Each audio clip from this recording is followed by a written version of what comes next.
Ishachiputram Atra Swarupam Rupam Prasthatacha Purim Maturim Goshvat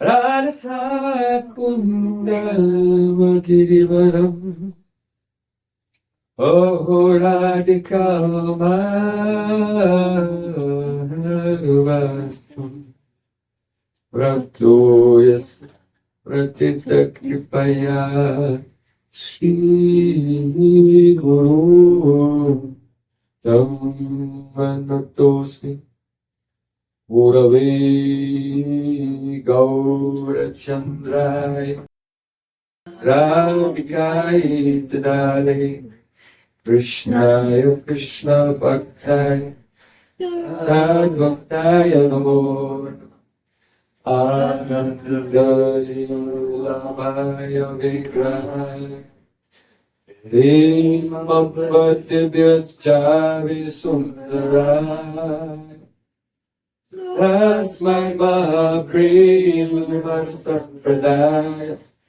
Chaitanya Chandraya Namo Namaste Chaitanya Chandraya Namo Namaste Chaitanya Chandraya Namo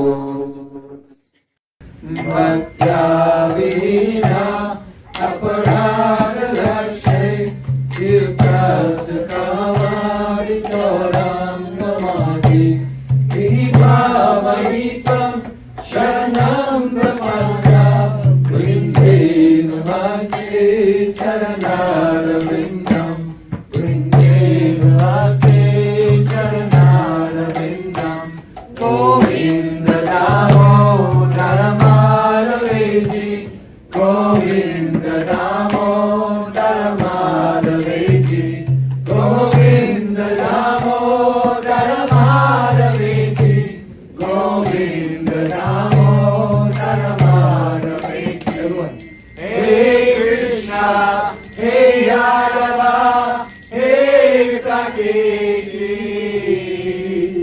Govinda Damodara-madhaveti Shama Sundar Shikanda Shikat Swaraha Sumurali Manoira Radhikara Sukham Mama Kripanite Swapriyat Charna Kim Kurim Kurim Tavaivasmi Tavedas Lajavamintaya Bina Tivikyaya Devi Kam Nama Charantikam.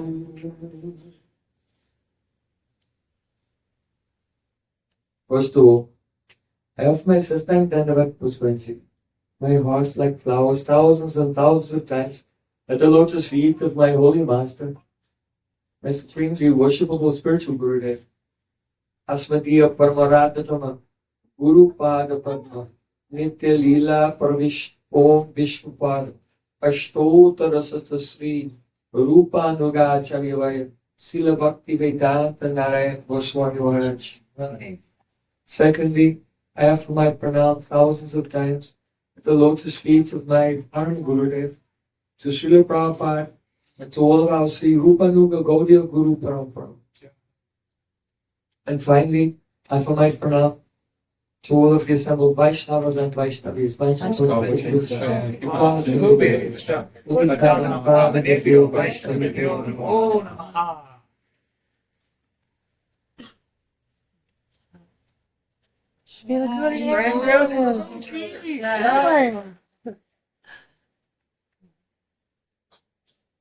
By the causes Master Sri Kuran Gauranga, yesterday we began to discuss Sri Bhajana-rahasya of Srila Bhaktivinoda Thakur.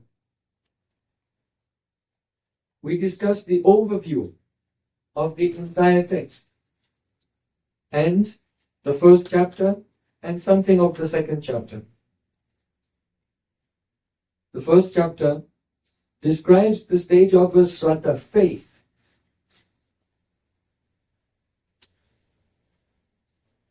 This faith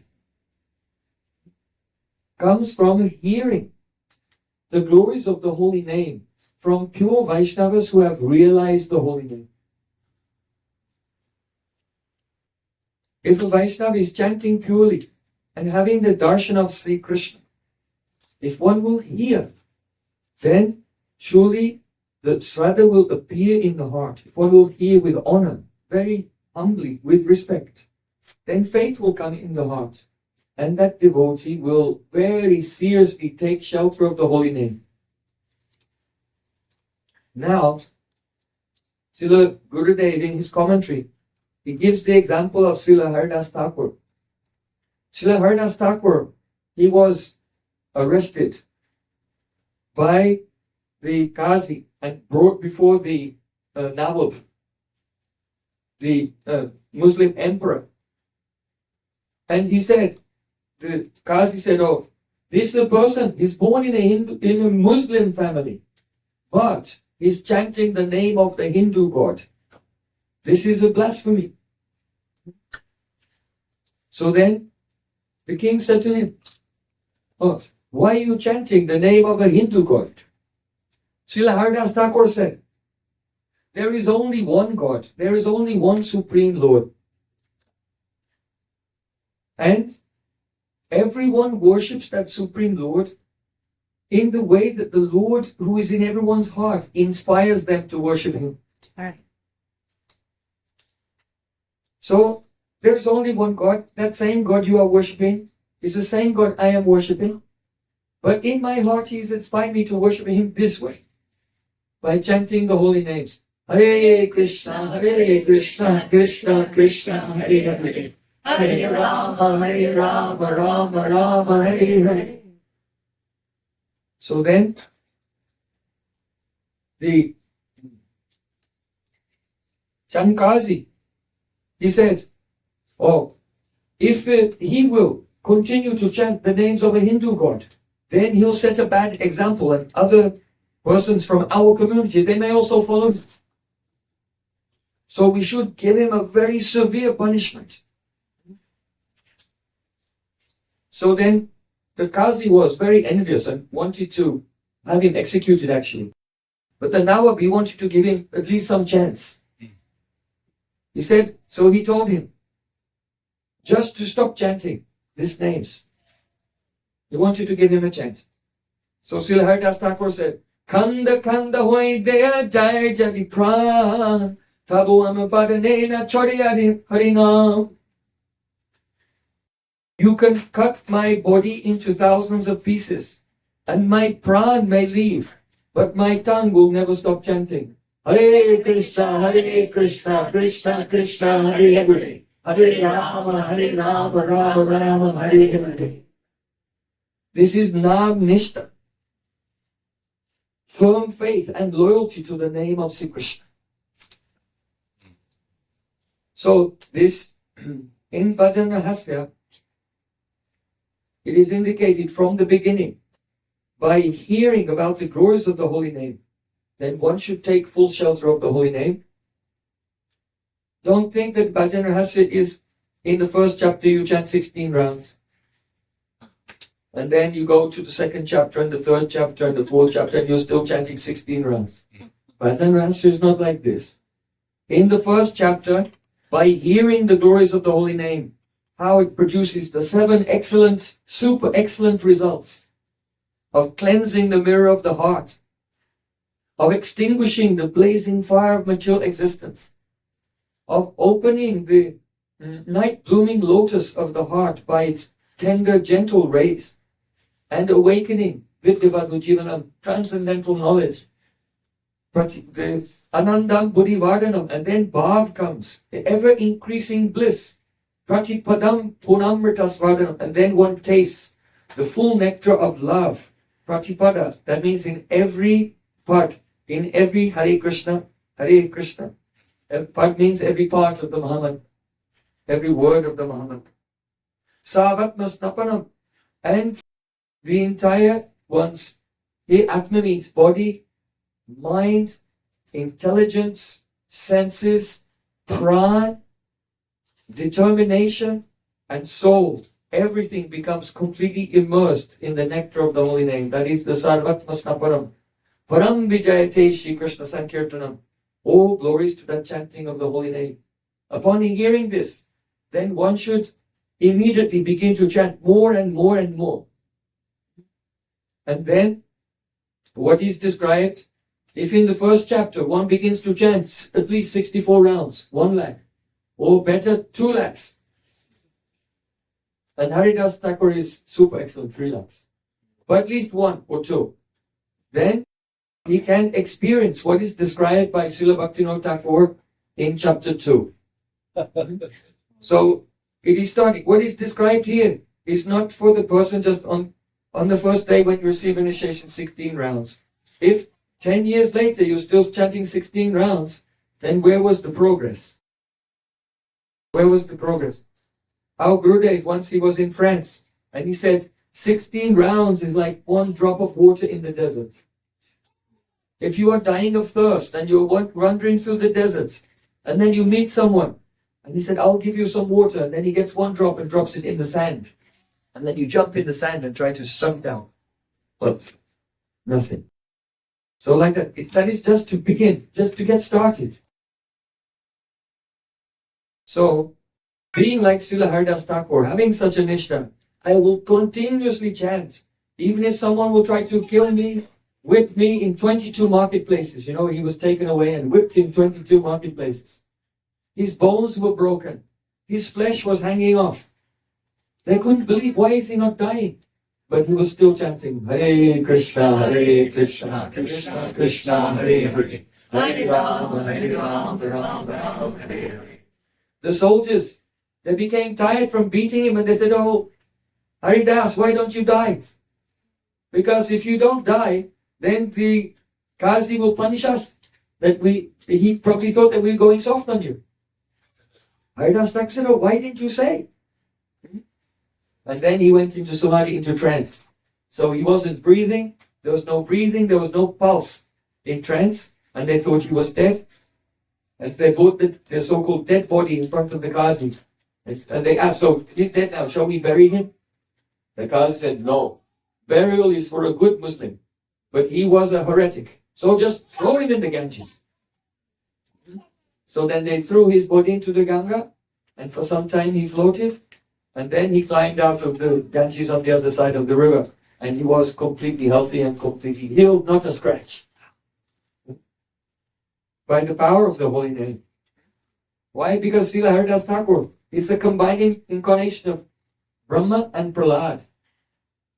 You know, Prahlad Maharaj, his father, he sent soldiers to try to kill him with sharp weapons, throw him from mountain tops, throw him under the feet of stampeding elephants, put him in fire, give him poison, put him in a dungeon with poisonous snakes, but nothing could kill him.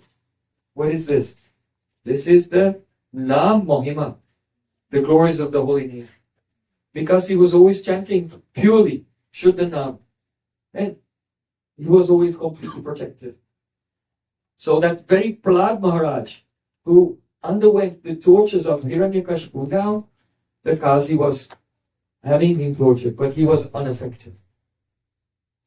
So from the beginning of this Bhajana-rahasya, one has to take the chanting of the holy name very seriously. Otherwise, Chaito Darpana Marjanam, the cleansing of the mirror of the heart, will not go on. You know, what is the Chaito? Chaito, Chaitaha, means Chitta. That is the foundation of your subtle body. The Chitta is the purest, most sattvic part of the subtle body, which due to Rajas condenses and becomes Pran. And due to Tamas, condenses and becomes Ahankar, ego. And then that ego transforms and becomes the post-egoistic mind and the post-egoistic intelligence. So the material mind and intelligence and ego, they're all forms of contaminated chitta. So this devolution of the evolutes of Prakriti, it has to be reversed. The mind, intelligence, the ego, they have to be dissolved back into their causes until the subtle body is a pure chitta. So this is the meaning of Chaito Darpana Marjana. So our acharyas, like Sridhar Swami, he says that the chitta, that is the very first covering of the soul, which is highly sattvic, it is called, it has the quality, when it is purified, of swachatva. Swachatva means clarity, and when the chitta is a swachha, purified, then it has the characteristic called the bheda-abheda-tattva. That means grahitva means the ability to be caused to catch bheda-abheda, the reflection of the form of the Lord. So bheda-abheda grahitva is the characteristic of the chitta when it's clean.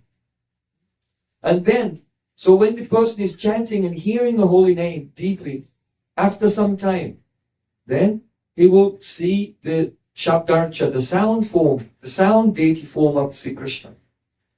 And by this, he becomes established in Sambandha Jnana.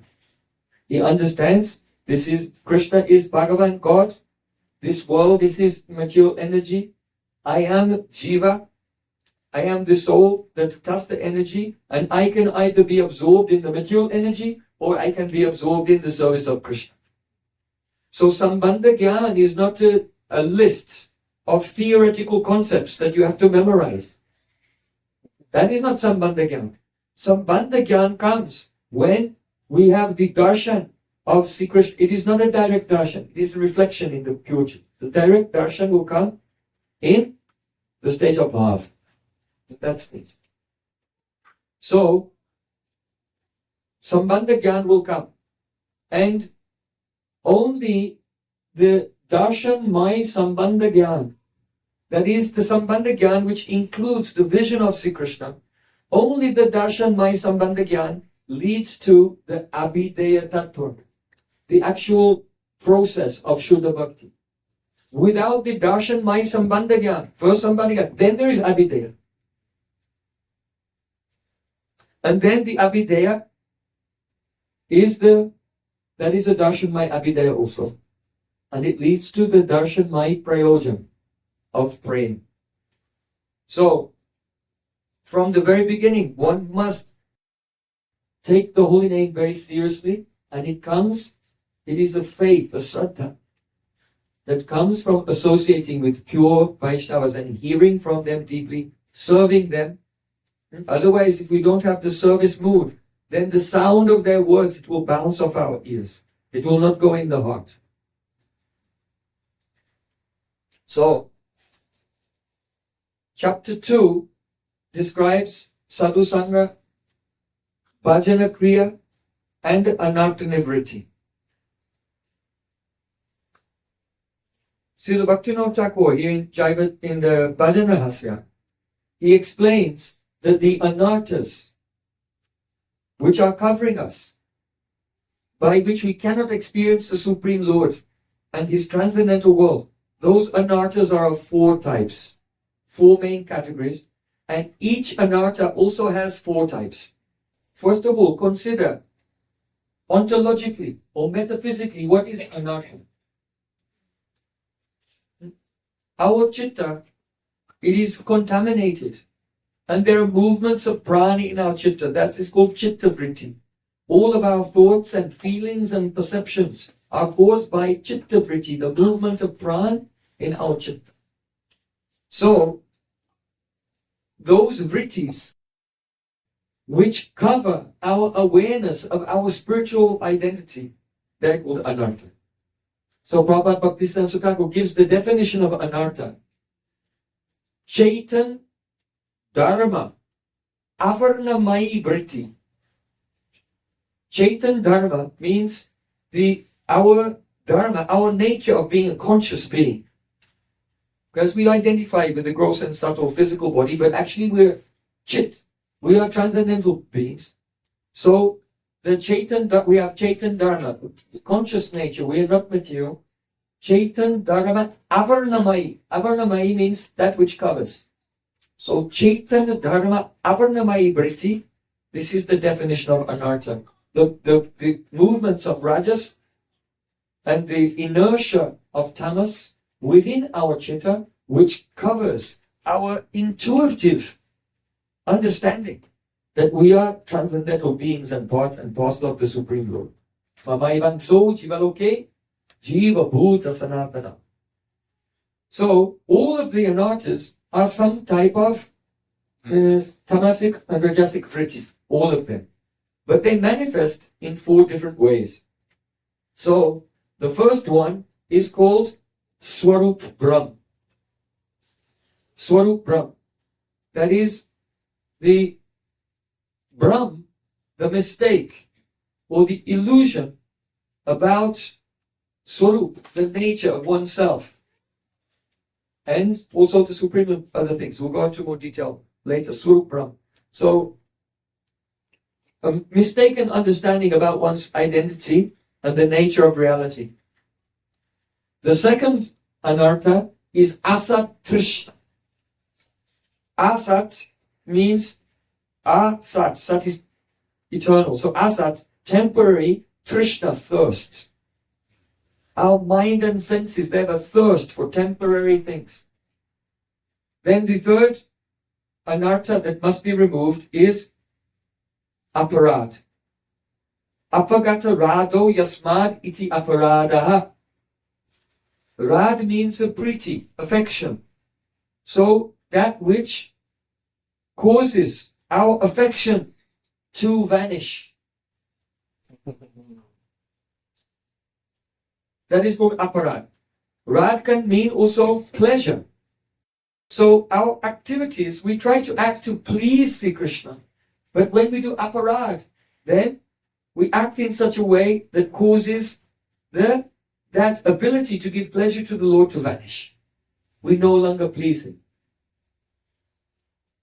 So that is the third anartha, category of anartha, offenses. And then the fourth one is Hriday Daurbalya. Balya means strength. Durbal means weakness. So Hriday Daurbalya means the weakness of heart. Now, each of these 4 types of anarthas, they have 4 types. And in Bhajana-rahasya, Srila Bhaktivinoda Thakur, he gives an outline of the 4 subcategories of each anartha.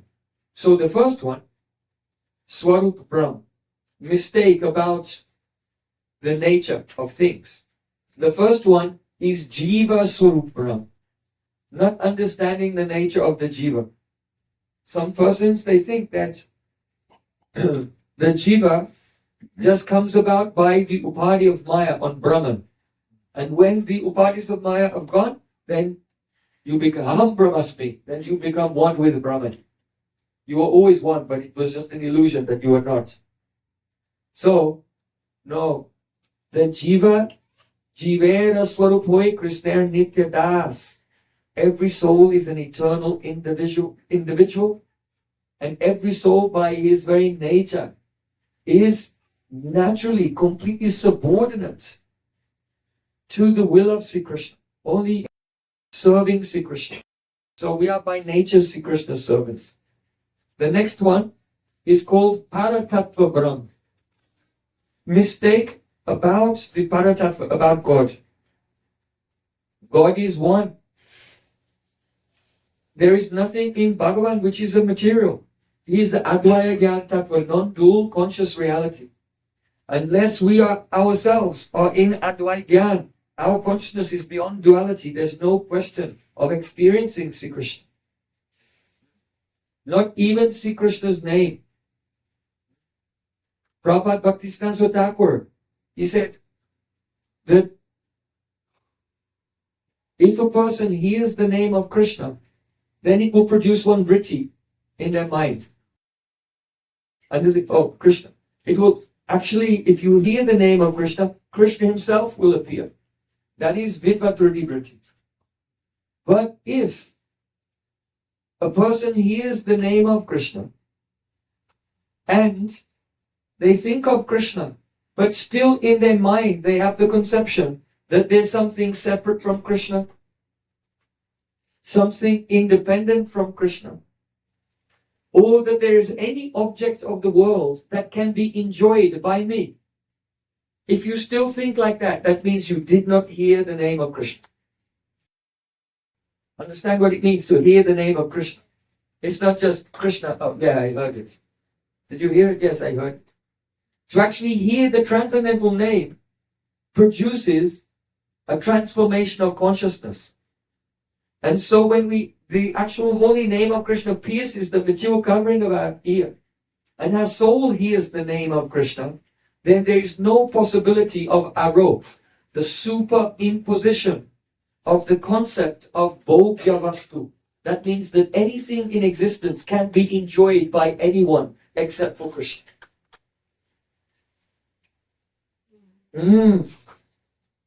This bhakti subject is not so ABC and kindergarten, easy to understand. So this is the vidvat ruti, the actual meaning of the word Krishna.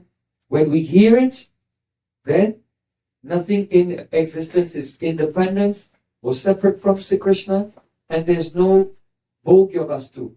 Our consciousness is incapable of superimposing the sense that anything can be enjoyed by us. So, Paratattva Brahm. Then, the third type of Swarup Brahm is called Sadhya Sadhana Tattva Brahm. A mistake in understanding what is the goal of life and the method to attain the goal of life. Those who think they can attain some permanent destination by doing karma, by doing jnana, by doing yoga, tapasya, or anything else, they're all confused. But also, a person who is practicing bhakti, they think they're practicing bhakti, but they're not fixed on one Ishtadev. Then also, they're not really doing sadhana. Because sadhana is kriti sadhya bhavat sadhya bhavasa sadhana bida nitya siddhasya bhavasya prakatyagriti sadhyata. The engagement of all the senses for the sake of attaining bhav. That bhav is nitya siddhasya. It is in the hearts of the eternal associates. So there are so many eternal associates. So which associates do we aspire to follow? If a person wants to attain Lord Narayan in Vaikuntha, then he can follow the moods of Jai and Vijay. If he wants to attain Lord Ramachandra, he may follow Hanuman or Vibhishan or some associate of Lord Ramachandra. If someone wants to attain Krishna in Dwarka, then they can follow the queens of Dwarka or Akrura, Uddhav, or any of the Yadavas. If one wants to attain Krishna in Vrindavan, in Sakyaras or Vatsaryas or Madhurya Rasa, then one should engage in hearing and chanting and remembering, especially about the glories of that associate and their relationship with Sri Krishna. We hear about all the associates because that's also part of Sambandha Jnana. But internally, one should be focused on only one Ishtadev, all of his associates, and the aspiration to follow one associate in one particular mood. And here, chant and remember, striving for that. Then it can be called sadhana bhakti. So if we sing songs to this form of God and then sing another form to that form of God, and then worship following this associate and then another associate, then the heart will not have one strong sanskar, one strong impression. And then taste in one mood will not manifest. So it's important to associate with Vaishnavas who are established in the mood that we aspire for. And then we'll have one type of sanskar, one type of impression, and taste for that type of relationship will develop. So then the fourth type of Swarup Brahm is called Bhajan Virodi Vishay Brahm. That means Bhajan is your service. Virodi means that which obstructs. It makes obstruction. Vishay means a subject. Brahm means the mistake. So confusion about the subject of what makes obstacles in your bhajan. What is antithetical to your practice. So for example, we're discussing the second chapter now, but I'll just double back to the first chapter, a very important point that Srila Bhaktivinoda Thakur said when he's giving an overview of the whole of Bhajana-rahasya. He describes what is the capacity and the possibility, the level of realization of a devotee in each stage. And when he comes to the description of the 5th verse of Shikshastakam, Ainam Datanuda Kinkaram, then he says the devotee will begin to realize his internal spiritual form. And then internally in his meditation in that spiritual form, he'll begin to serve Sri Krishna, Radha and Krishna. But then after describing that, he says, Adhikar nalobibe siddhate apave viparyay puri janme shaktira abhave. The meaning is, if one adhikar nalobibe, if a person does not attain the correct qualification, he does not come to the stage of asakti, but siddhate abhave, he tries to meditate on his spiritual identity, then what will happen? Viparyay puri janme. In his intelligence, there will be the appearance of viparyay. Viparyay. This is a technical term, viparyay, but it includes 5 things. Avidya, his ignorance will increase. Asmita, his ego will increase. Rag, his attachment to the world will increase. Dvesh, his enviousness of the world will increase. And his abhinivesh, his absorption in the physical plane will increase. These 5 things, avidya, asmita, rag, dvesh, and abhinivesh, they are together called viparyay buddhi. And so that will increase. Srila Bhaktivinoda Thakur says, shaktira abhave, because he does not have enough shakti to enter into that confidential aspect of bhajan. We cannot do bhajan actually. We can take shelter of Gurudev. We can take shelter of the holy name. And then Nam Prabhu becomes Karta. Nam Prabhu becomes the doer and lifts us through the various stages of bhakti. So we can initiate hearing, chanting, or remembering from our senses. Hare Krishna, we chant like this. But then the actual divine experience has to be done by, at first, the abhas of the spiritual energy, and then the direct spiritual energy. So it said, Bhajanurjita Sajjana Sangapatim. Srila Bhaktisiddhanta Thakur is the chairperson in the assembly of those Sajjan, those pure devotees who are Bhajan Urjita. They're empowered to engage in bhajan. Also, this word Urja. In Kartik, we go to Brajmandal and we perform the Damodar Brat or the Kartik Brat. So that Kartik Brat is also called Urja Brat. It's a name of Radharani, Urja. It means Shakti, power. And so, to actually serve Krishna internally, one has to, there's some power, has to come into the heart. And yesterday we discussed, the devotee in the stage of Ruchi, his Ruchi is, that means his Seva Abhilas, his inner desires, his Abhilas, his desire to be with Krishna, his spontaneous desire to serve Krishna in a pleasing way, and his well-wishing mood, his Sohag Abhilas. These types of tastes, they appear in the heart, but how? Buddhi Purvaka. He thinks, and he remembers a verse, and he prays that verse, and he begins to chant. So, some spontaneous attachment, the spontaneous taste appears in his heart, but it's instigated from his own will. But when the devotee comes in the state of asakti, then his ruchi, his inner ruchi, which is composed of abhilas, the Bhagavad Prātā abhilas, the desire to attain Bhagavan, the Bhagavad Seva abhilas, the desire to serve Bhagavan, and the Sohada abhilas, the feeling of a well-wishing mood and wanting to be an intimate friend. So this becomes, in the stage of asakti, swarasiki, natural. It becomes natural. And so, when that spontaneous attraction is natural, then the abhas of the Swarup will appear, and the devotee will meditate on his Swarup. But Srila Bhaktivinoda Thakur describes, if one has not come to that stage and you try to imitate it, it will produce a negative result. So that's an example of bhajan virodi vishay brahm.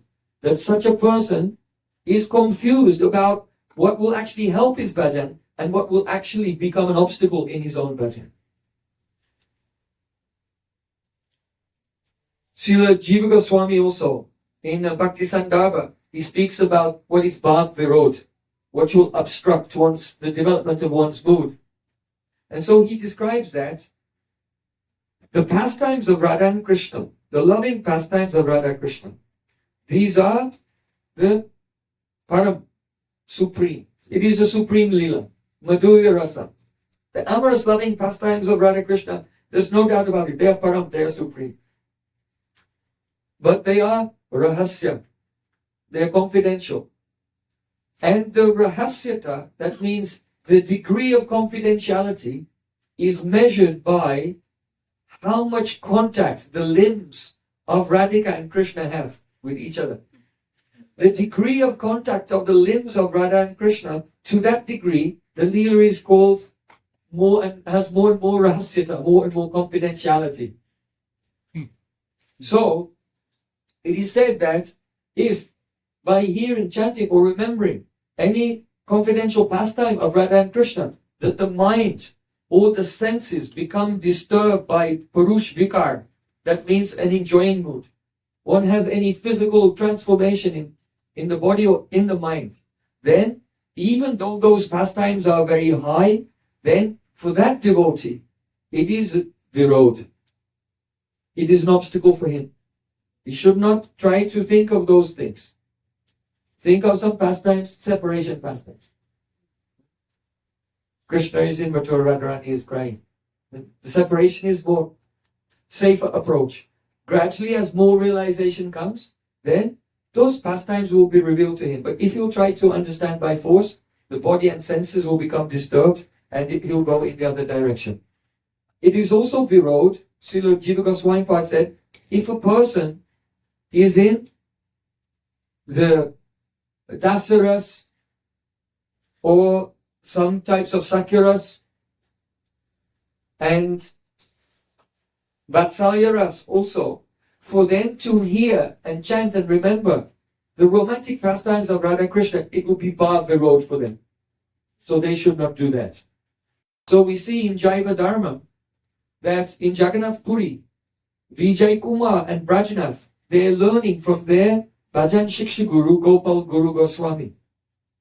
And he is describing to them some glories of Krishna and the glories of the friends and the glories of the gopis. But when he gets to a certain stage, then he tells to Vijay Kumar, you should come tomorrow, but he tells to Vijay Kumar, you could come tomorrow, but not with Prajana.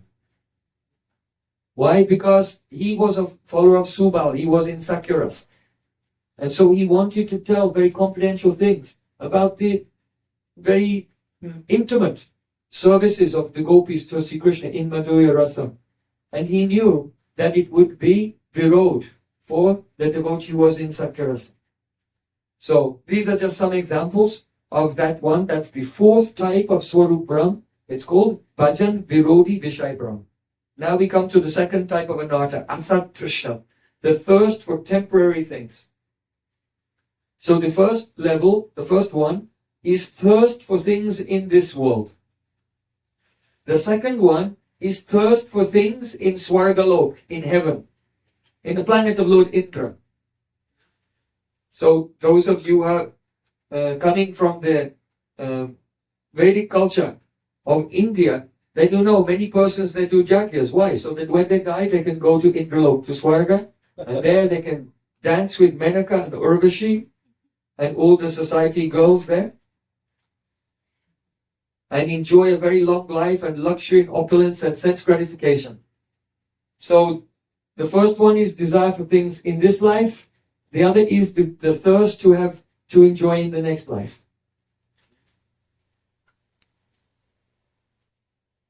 I remember once someone was interviewing the Archbishop of Canterbury in England. He's the head of the Anglican Church in England. And they asked him, what do you think it's like in heaven? What type of happiness is there? What will you do when you go to heaven? And he said, well, I'd like to play a round of golf with William Shakespeare. So they have decided they think that when I die, if I'm good, I'll go to heaven, and there I can enjoy so many things. So this is all the asat trishna, thirst for temporary things, illusory. Then the third one is the desire for astasiddhi, mystic powers, anima, lagina, mahima, kama, vasayita, isita, vasita, and so on. To get mystic powers to become heavier than the heaviest light, heavier than the earth, lighter than air, so that you can fly. To become tiny, so you can pass through walls. And you can read the minds of others and control them. And even contradict the laws of physical nature, kama, vishayata, siddhi, and so on. So the greed to practice some yoga sadhana or any type of sadhana and get mystic power so that you can show off and impress others, and everyone will worship you and you can get some prestige in this world. And then the fourth, asat trishna, is the desire for liberation. Even the desire, just the desire to get out from this world is also considered to be an illusory thirst. So then, the next type of anartha, what's the third type? Third category? Aparad. Yes, aparad. So there are four types of aparad.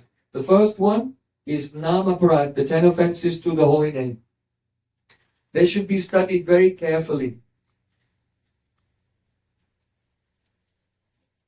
Actually, this study of the 10 offenses to the holy name is a profound psychology of love. Because there is love for Krishna, and the opposite of that is envy towards Krishna. And so this enviousness towards Sri Krishna manifests in 10 ways. So the 10 offenses to the holy name are actually 10 psychological ways in which we have the aversion, enmity, and envy towards the Supreme Lord. So it is the psychology of love. When we give up these 10 types of envy, then we can have devotion to the Supreme Lord through chanting the holy name. So the first one, if someone has enmity to God, they'll have enmity towards those who are also devoted to Him. So the first one is to blaspheme the devotees. Then the next one, to consider the demigods, like Shiva and Brahma and others, to be on an equal level.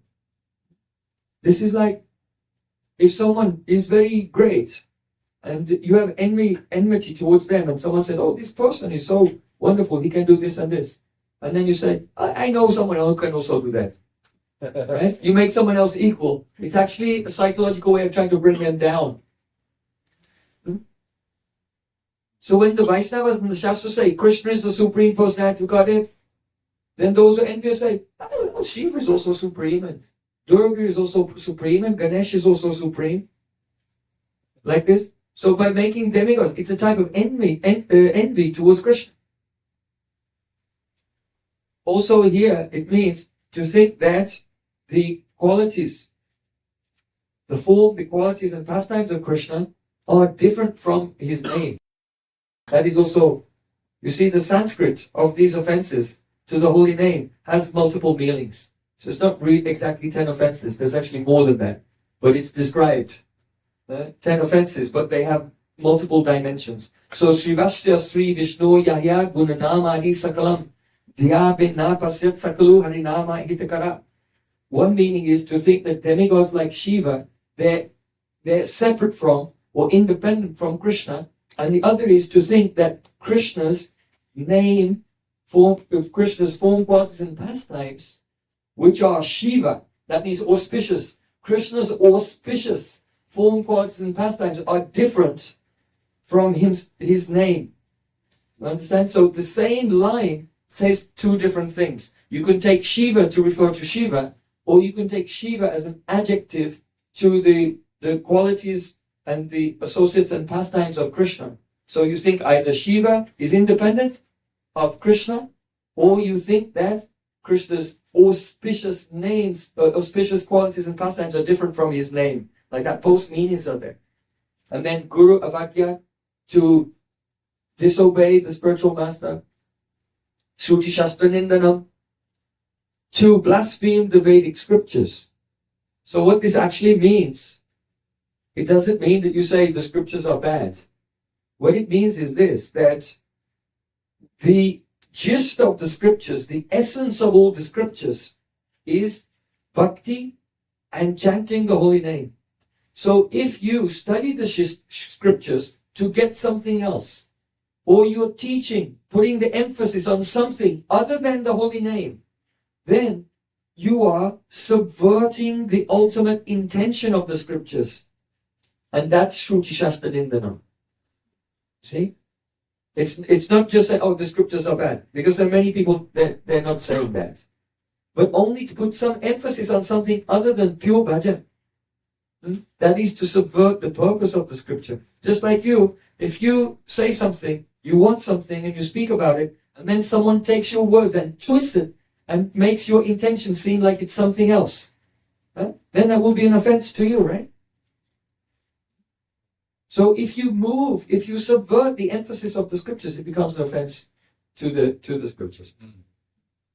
So, to commit sins on the strength, to think that the glories of the holy name given in scripture is only empty eulogy. It's an exaggeration, or give some imaginary interpretation of the holy name. To think that the holy name destroys sin, so I'll sin, and then I'll chant and remove that sin.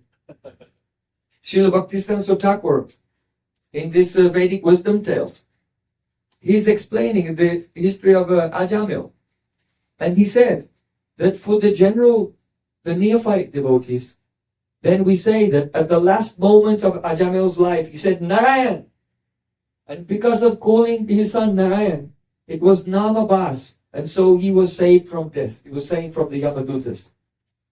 But to the more advanced devotees, we tell them that actually that was not the name that saved him. He was saved when his that boy was born 5 years earlier, and when he was born, and he said, oh, my son, your name will be Narayan. The first time he said the name Narayan, when he gave the name to his son, that name was Namabhas and destroyed all of his sins. Understand that? That's what is told to the more advanced devotees. That is the fact. But the reason that's not told to the neophytes is that after he gave the name to Narayan, and he was calling his son every day, oh, Narayan, sit down, Narayan, be quiet, Narayan, come here, drink your milk. Narayan, he was saying all the time. But during that time, he was still living a sinful life. He was still doing so many sins, but he was actually free from those sins. Those sins could not affect him ultimately. In other words, it looked like his karma was still going on, his prarabdha karma. But actually, it was only prarabdha karma abhas. Just like if you have a rope in a coil, and you put gasoline on it, and you set fire to it, it will burn, and when the fire goes out, you can see there's a black charred rope there. So it seems the shape of the rope is still there, but if you try to tie anything with it, it will just crumble to dust. So his life was going on as if it was his sinful prarabdha karma, but actually that's only superficial. And then at the end of his life, because he chanted Namabhas before, the effect of that Namabhas made the circumstances that he would chant Namabhas again in the last moment. It's not easy to chant the holy name at the last moment of life.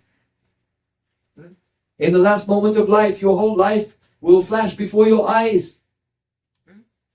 Every time you watch TV will come in front of your eyes. Every time you listen to mundane music will come in your ears. Every time you went to the cinema, it will come before your eyes. Then what will you remember? So only if a person has chanted Namabhas in their life, then by the power of that, in the last moment, they may say Hare Krishna. They may chant in the last moment. So that's what happened to Ajamil in this case.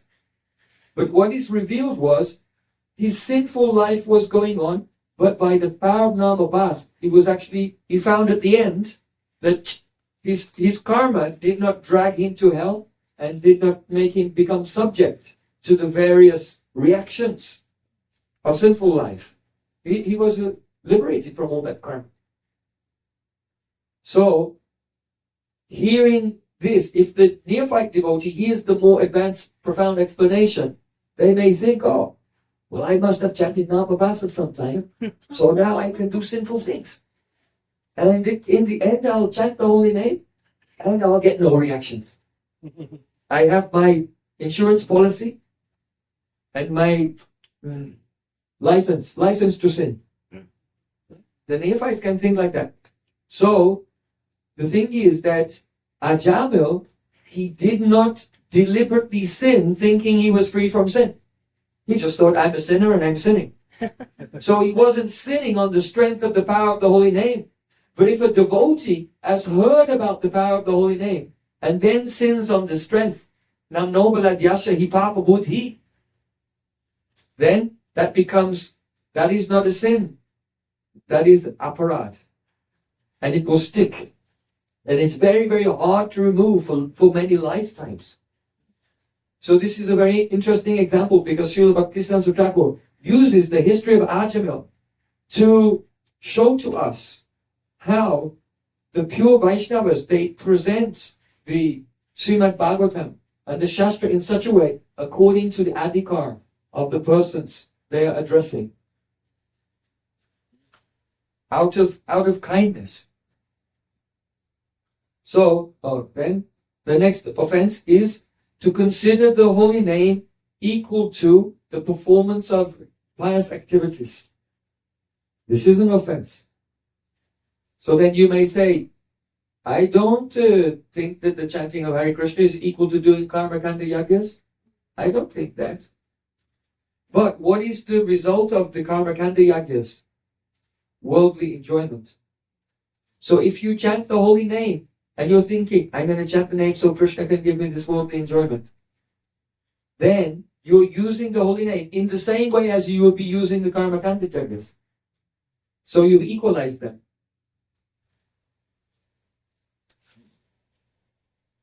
So in this way, there are many. One has to hear the profound meaning of the nama parads and check ourselves that we're not committing them, because we may be committing them unknowingly. But still the offense is there. And this is why only by sadhu sangha, the second chapter of Bhajana-rahasya, sadhu sangha, bhajana kriya, anartha nivritti, only with good association can one engage in the practice properly and go through the anarthas. And the chaito darpana marjanam, the cleansing of the heart, can take place. So then, the next one is to instruct faithless persons about the glories of the holy name. So, when we're preaching everywhere we go, we tell people about the glories of the holy. People who have no faith, we tell them about it. So what this actually means is upadesh.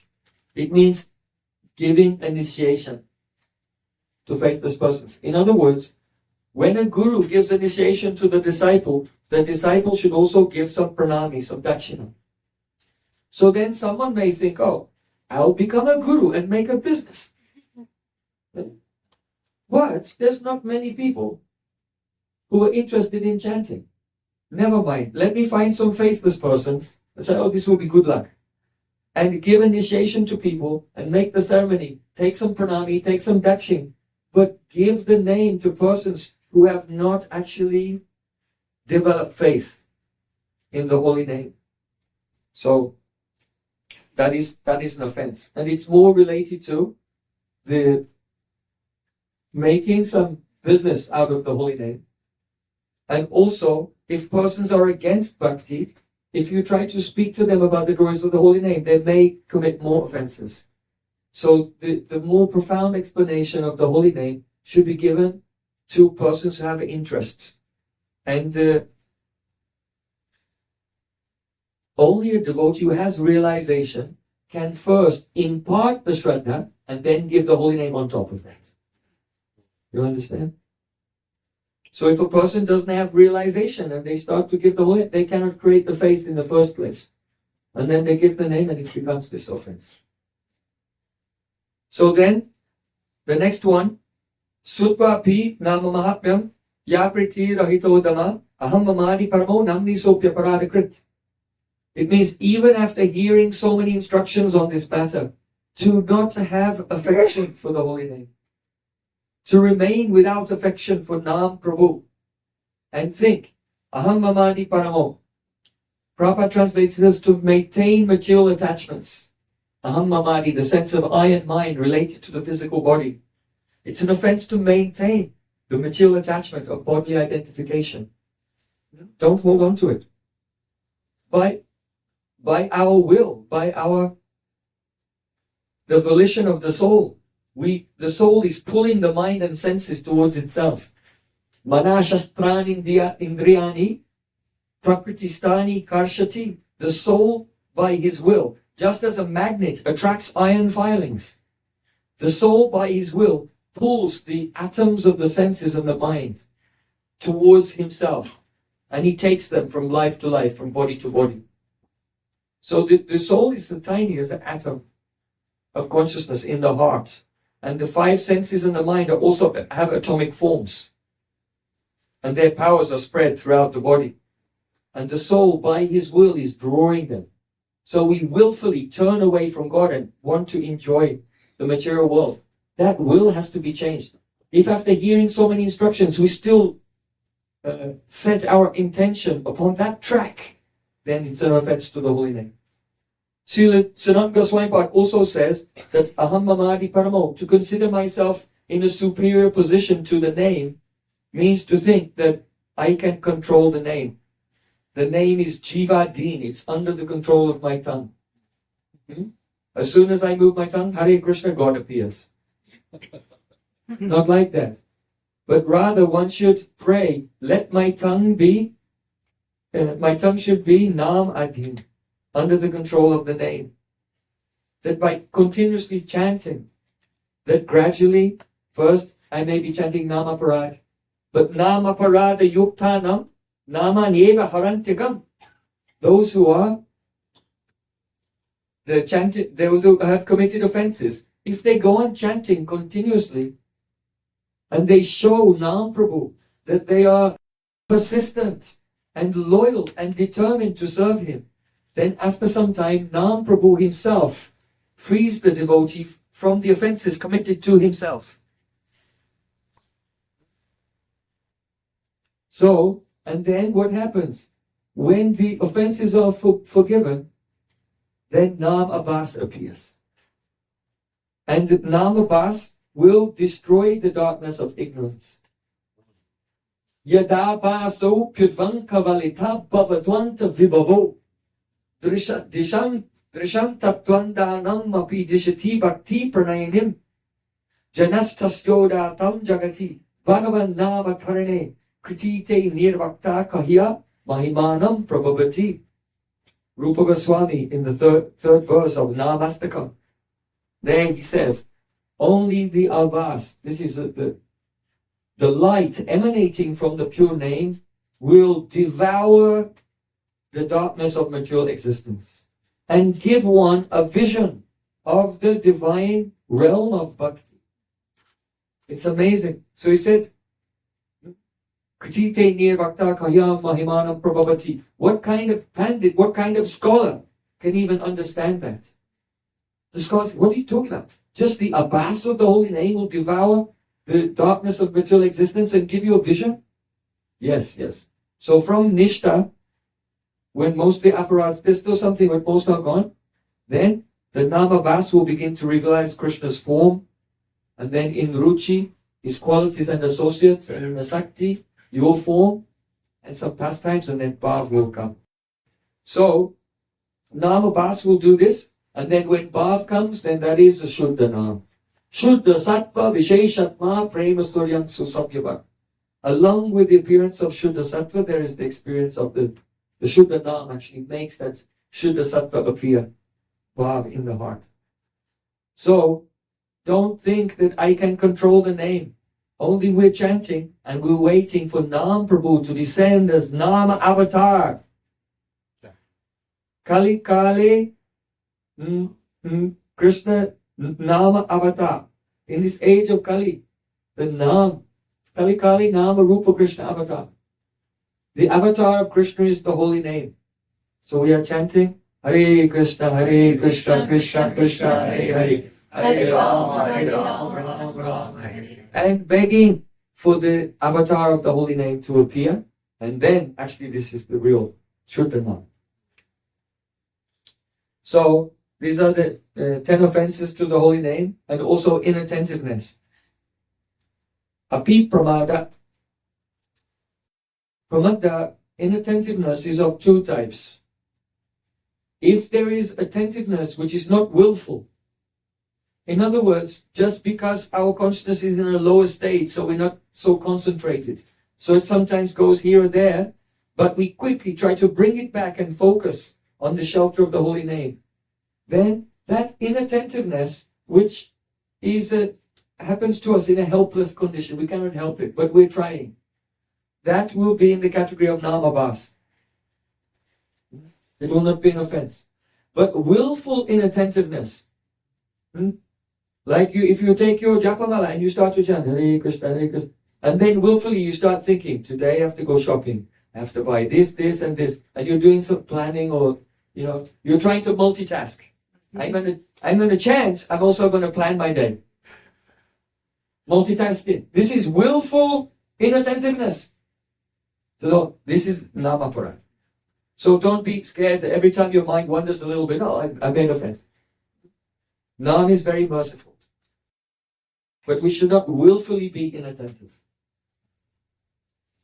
So these are the 10 offenses. This is the first category of offense. The second category of offense is offense to the deity. So you can read in Bhakti Rasamrita Sindhu of Srila Rupa Goswami, there are 32 offenses that you can commit in front of the deity. So the list is there. You should not argue or fight with anyone in front of the deity. You should not wear bright red or bright blue in front of the deity. That's all. And you can study the offenses.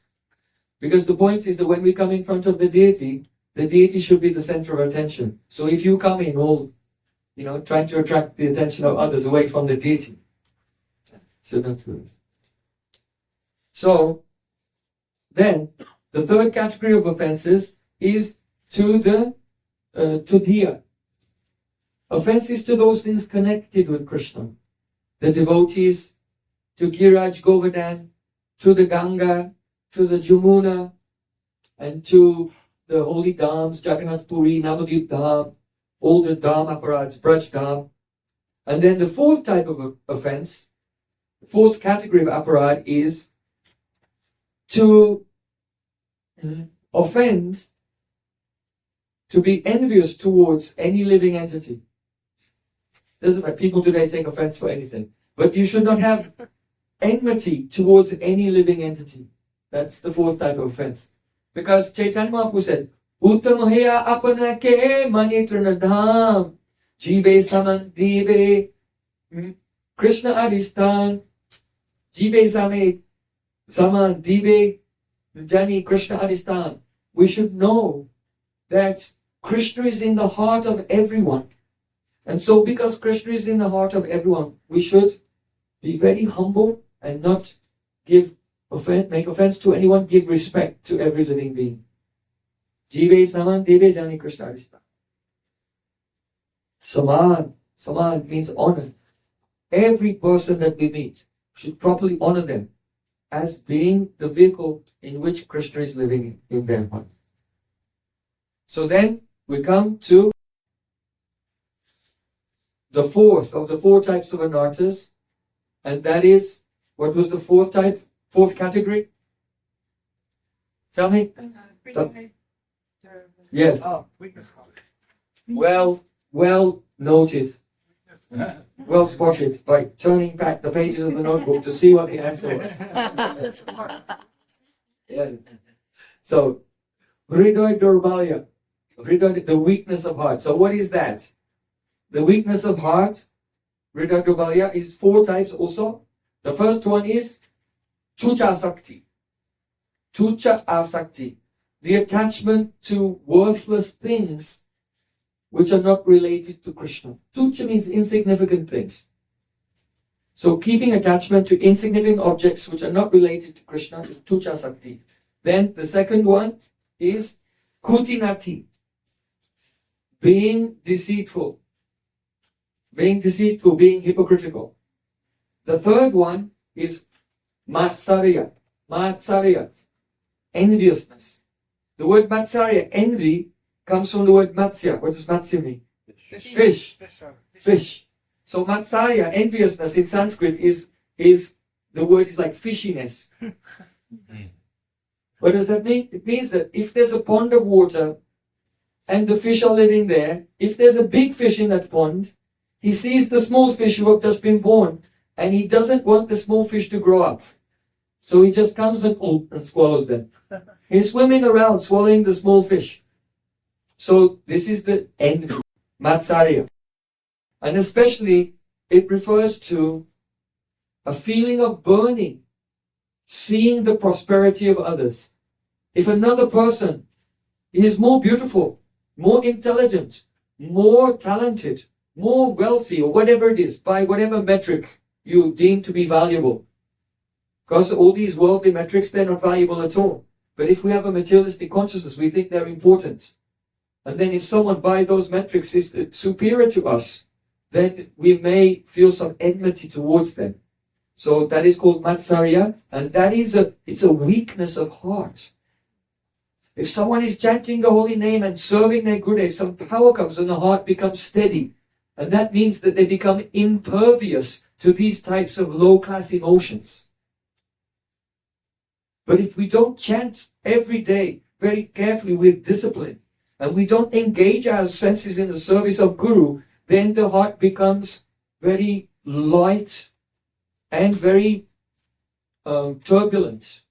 And in that turbulence, then these low base qualities appear. The heart becomes weak. It does not have fortitude to have integrity.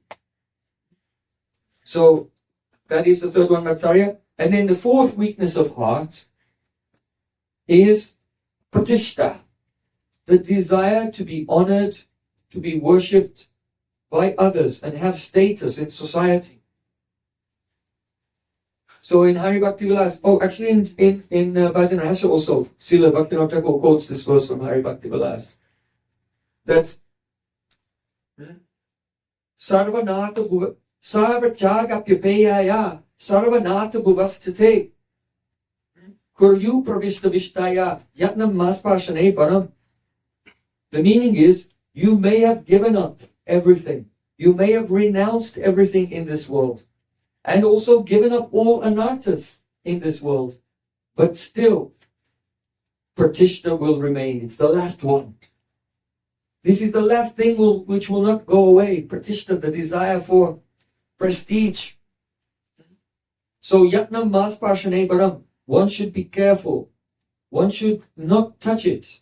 Just as one is careful not to touch the stool of a hog. You know, if you're walking down an alleyway and there's a big pile of hog stool there, then you'll just kind of try to go around it. And if you trip somehow and you're about to fall face first into it, you'll try to do some athletic gymnastic move. But you'll do anything to not touch it. So that's how we have to be with the prestige, with status, the desire for status. Be very careful. We have to always check our heart that we're engaged in bhakti with the proper motivation, with a pure motivation, anya bilasita shunya, to please Sri Krishna. So actually, no one can do it until when Nama Bhas comes and the vision of Sri Krishna comes. How sweet he is, how beautiful he is. Then there's a real conviction and the feeling can come. I just want to please him. But while we're still in the darkness of ignorance, it's just not an attractive enough proposal to us that I should just please Krishna and not have any pratishta for myself. Can I have these, have both? So, only by serving pure devotees, becoming the servant of the great generals in the army of Chaitanya Mahaprabhu. Samantana Atulam. The incomparable generals in the army of Mahaprabhu, like Rupa Goswami, Sanatana Goswami, Raghunath Das Goswami, Srila Bhaktivinoda Thakur, like our Gurudev. We have to become the servant of a great general in the army of Chaitanya Mahaprabhu. So we're always in the lower position. And we're not trying to assert our own dominance and assert our own self-worth in this world. What is my worth? I have nothing. Guru and Gauranga, they are great. I am simply trying to serve them. Even the power to serve them I don't have. It's only their mercy. By their mercy, then I can possibly serve them. So we have to become. There's an example in third canto. Ye ne dashim gatimaho dasamassamistya sangrahitam kuradayena bhavadrashena kritena tushit swena kritena tushitu dina sadina nata kona tat prati vinanjanim asya kuryat. Lord Kapil Dev is describing the fetus, the baby in the womb. And this baby has served Krishna in his previous life. And by Krishna's mercy, he remembers his previous life. And he's praying in the womb, oh my Lord, you are so merciful to me that you have given me remembrance of you, even in the womb. But I am completely helpless here. And so I'm begging that you be satisfied simply by my Anjali. To come before the Lord and fold your hands like this, make an Anjali. This is one type of service to show respect to the Lord. So the child in the womb is completely helpless, but the Lord is so kind that He's put the baby in this position with his hands like this and his head bowed down. Right? Everyone in the womb is like this. So here, in this prayer, Kapil Dev is showing that this mood of surrender, one should not be like this only in the womb. When we come out, we also have to be like this. Just as the child in the womb realizes, I cannot do anything, but you yourself have put me in this position with my hands like this. And I'm praying that you will be satisfied with the service that you are making me do. Because I am nothing.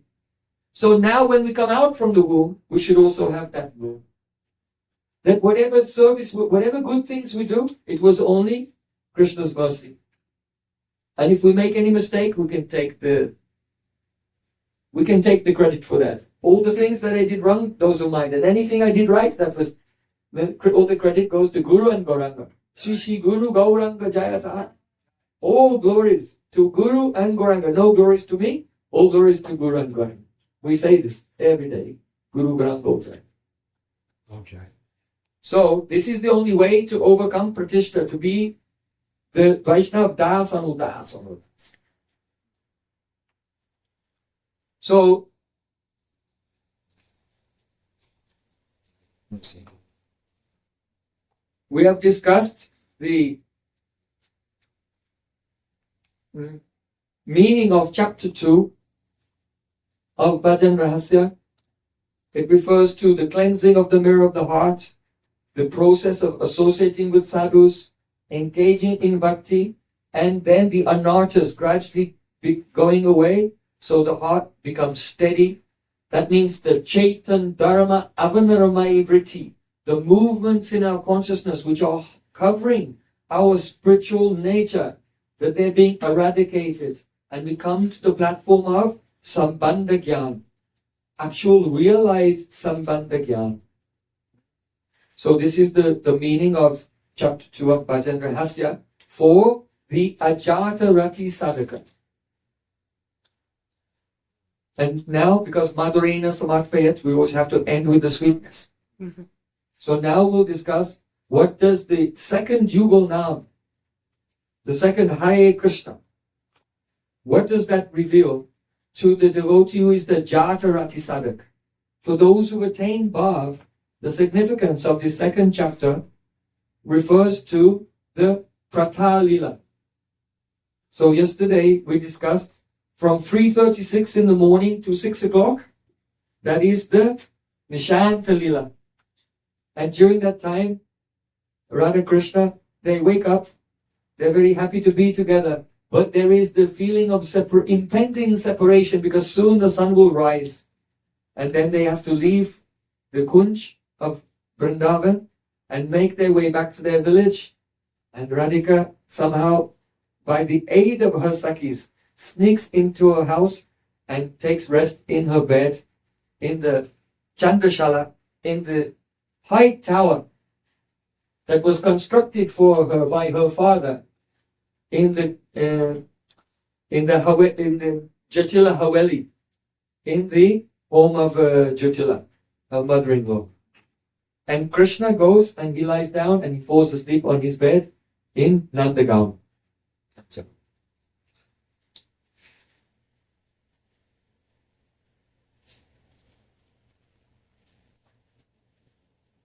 So this pastime is from 6 o'clock until 8:24, the Prātā Līlā. During this time, Radhika is resting and her grandmother, Mukara, comes to see her. Oh Naptri, my beloved granddaughter, why are you still sleeping?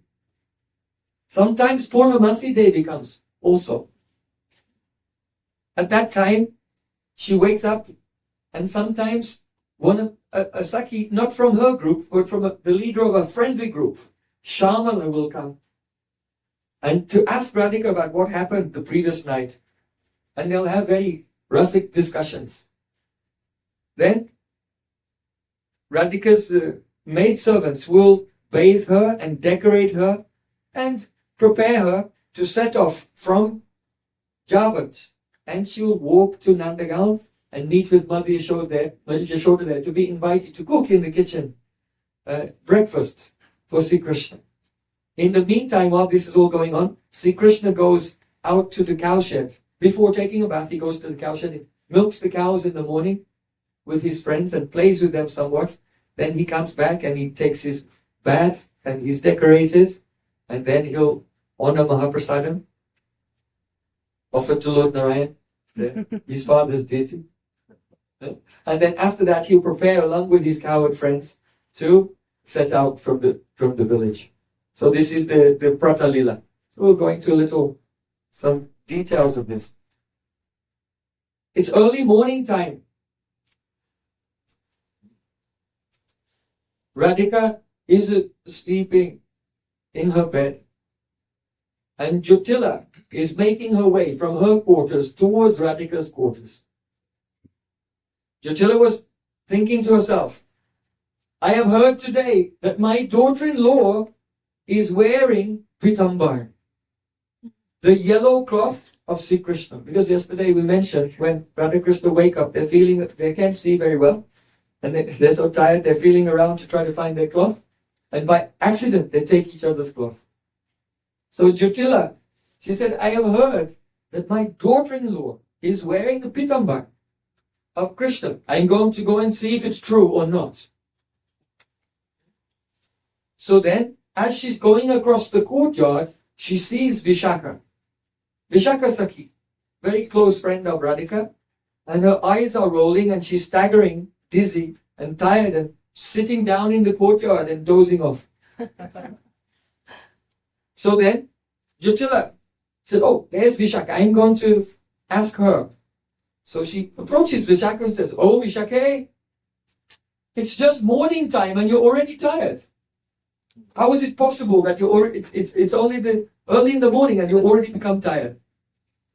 So then, Vishaka, she thinks to herself, oh, this is the Sharad season. And in the Sharad season, the Rasa Līlā is going on every night. So it's not, when this Rasa Utsav is going on, it's not possible for any of us young gopis to even have the smell of what sleep is like from far away. So quite naturally, I'm so drowsy. She's only thinking to herself. But she has to come up with some excuse why she's so tired for Jatila. So then, Vishaka's eyes are closing. So with great effort, she tries to look at Jatila with open eyes. She said, "Oh, Ajay means Arya. Arya means a noble woman. She calls her Arya. But in the language of Braja, that the Brajvasis speak at the time of Krishna, is actually, it's not the Braj Bhasha that the Brajvasis speak today, actually. That is like a old Hindi and mixed with some the Urdu as well, because of Muslim invasions over the hundreds of years, over the centuries. The actual language of the Brajvasis is called Prakrit Suraseni. That's the language, Prakrit Suraseni. And it's a vernacular similar to Sanskrit, but like Sanskrit light. Yeah? Not such complicated grammar. So she calls her Ajay. Ajay means Arya, noble lady, in the Prakrit Suraseni. Oh, Ajay, noble lady, Purnamasi Devi instructed us that we should observe a religious vigil. That means we should stay awake all night for Dharma, so that our husbands' lives will be successful, and we should stay awake all night in one mandir in the forest of Vrindavan, on the bank of Jamuna, Nikunja Mandir. So then Jatila said, "Oh, that's why the girls are tired. They're doing Dharma. Oh, that's acceptable. That's it. If Purnamasi has told them it's good for them and good for their husbands, then that's acceptable." And Jatila was thinking about, and that explains why, I heard there were so many rumors going around here and there. And so I could not, Jatila's thinking to herself, I could not contain my curiosity. So I just checked. Last night, in the middle of the night, I got up and I went to Radharani's room and discovered that her bed was empty.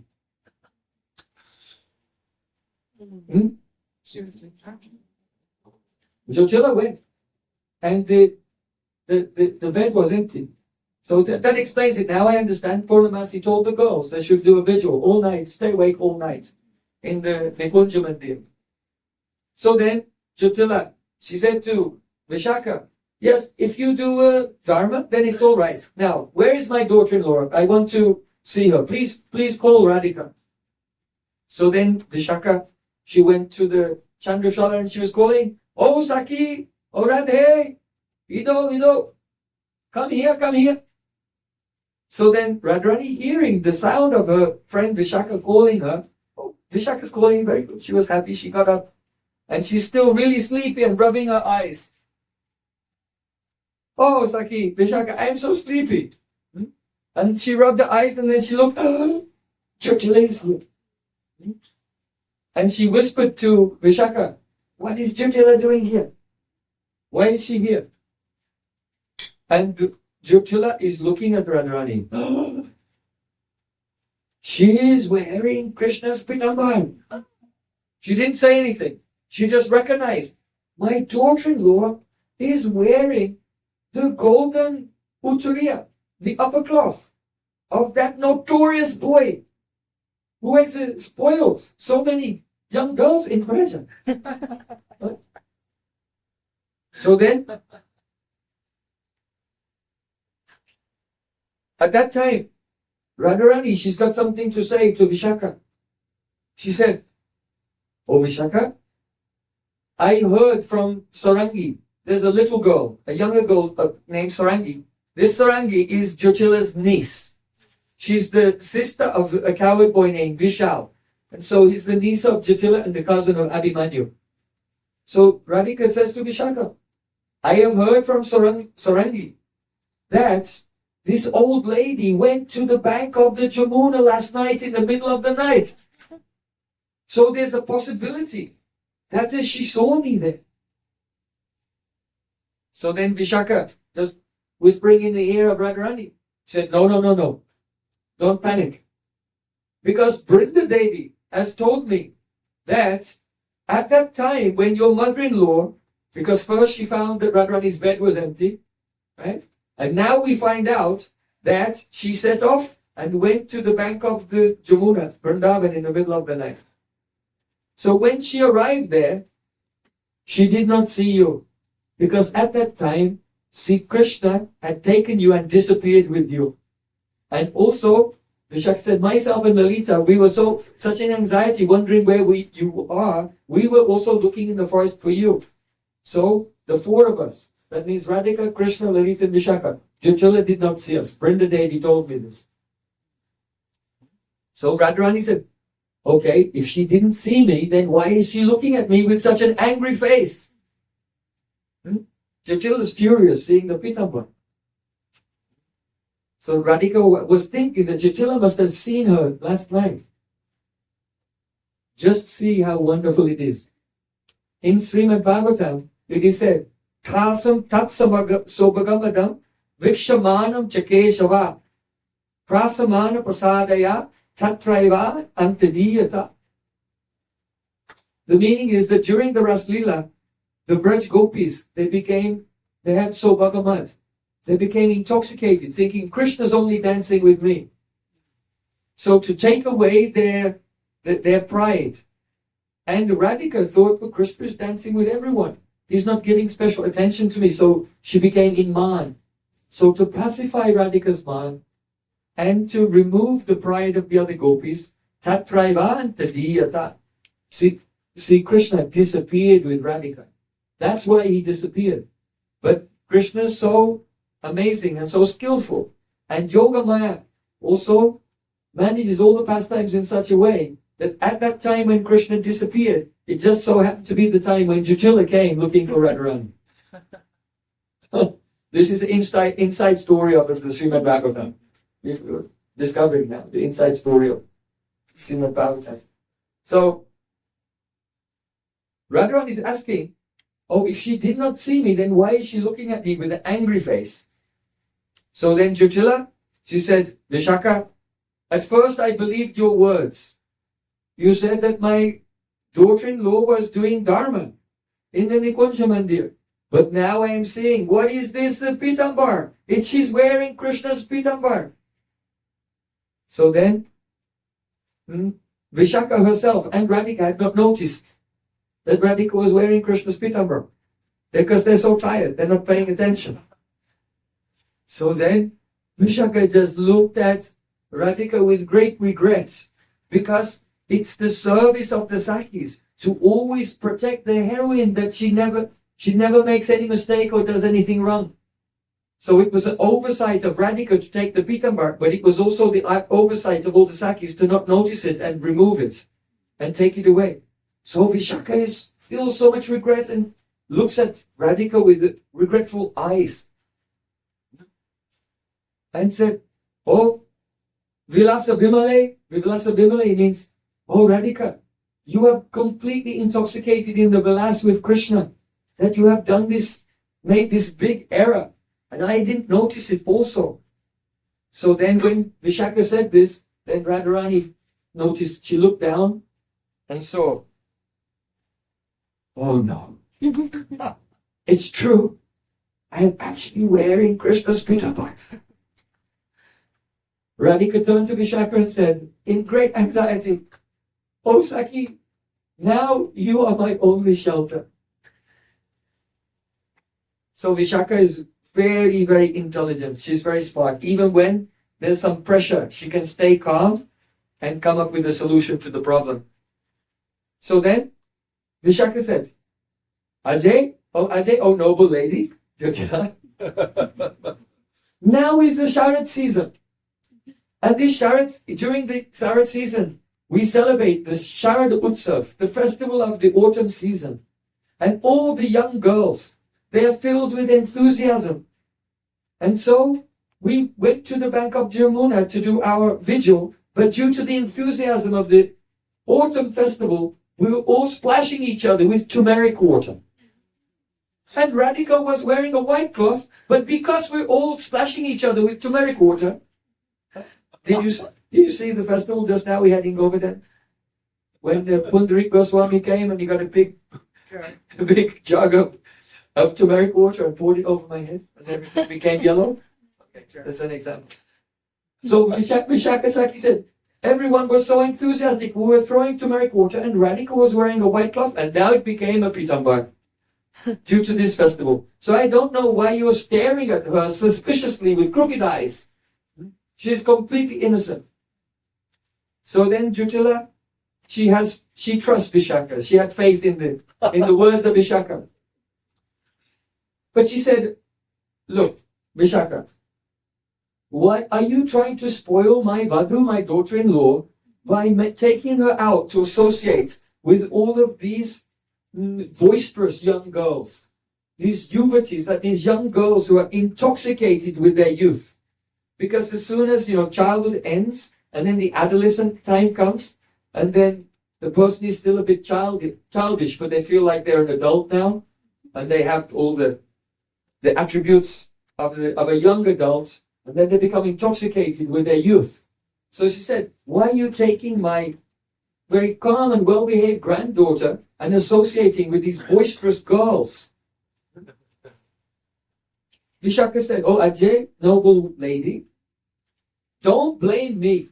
It's Sharad season, Deepavali is coming. And when the festival of Deepavali comes, it's such an occasion that everyone, from small children, it is not only yuvatis, from small children to the old people, when Deepavali is coming, everyone becomes ecstatic and enthusiastic to celebrate this festival season. So don't blame me, you should blame the festival season.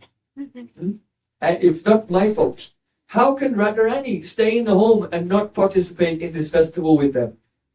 So hearing the clever comments of Vishaka, then Jutila was becoming satisfied, and she gave up her anger. He said, but yes, my child, you speak the truth.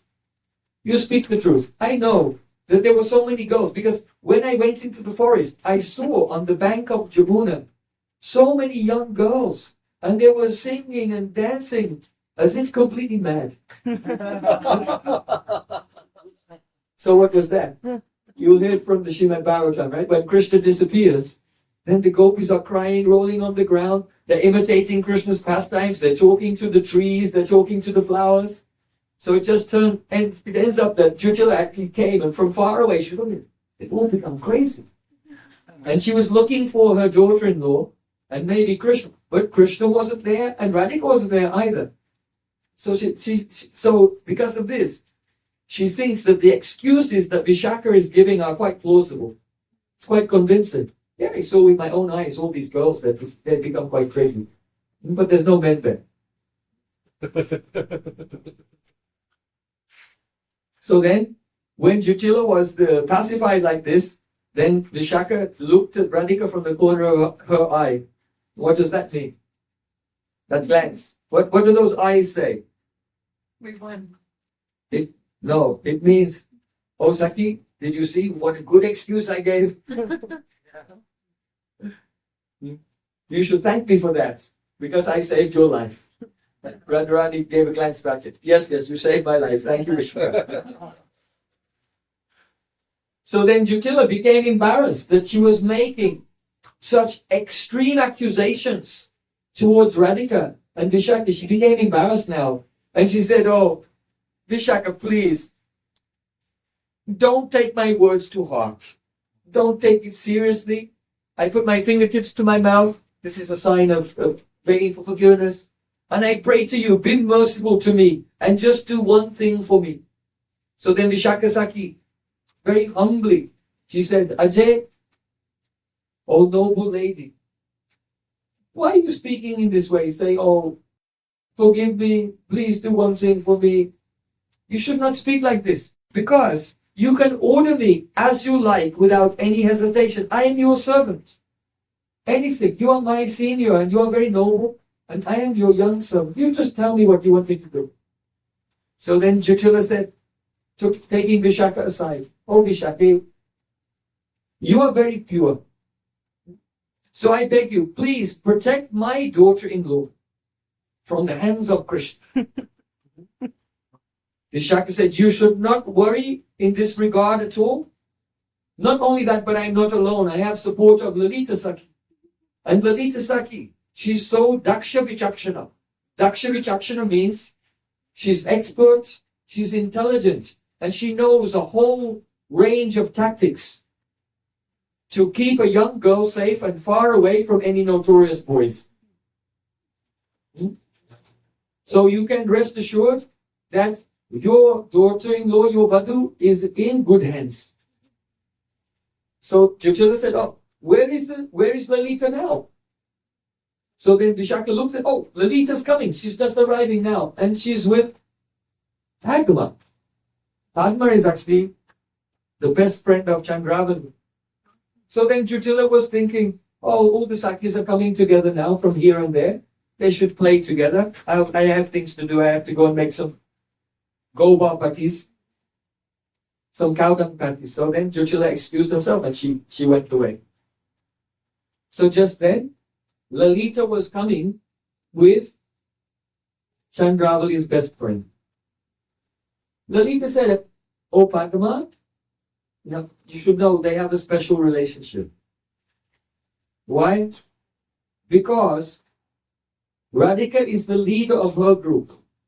Radhika's the Yutashri, the leader of her group. And Chandravali is the leader of her group. Now, both of them have Sakis of different natures. So Radhika has some Sakis, they're Prakara. That means they speak very boldly. And their orders and their words cannot be transgressed. They have some Sakis who are Mridvi. That means very softly spoken. And they have some which are Sama, that's in between. Halfway between bold and aggressive and gentle. So in Radhika's group, her right hand Saki, that is Lalita. Of the three types, which one is Lalita? Prakara. She speaks very sharply, very audaciously. She's Prakara. Who is Mridvi, very soft? Chitrasaki. Chitrasaki is very soft. And Vishaka is the Madhyama, in the middle. She has half qualities, some softness and there's some harshness as well. So all these types of sakis are necessary because to keep a balance in a situation. It's just like if you have a sitar, a string on a sitar. If you make the string too tight, it can break. If the string is too loose, then it will not make a sound. So it has to be tuned exactly, and then a sweet melody will come. So similarly, when Radhika and her Sakis are with Sri Krishna, some situation will happen. And Lalita will tend to be too harsh. And Chitra will tend to be too soft.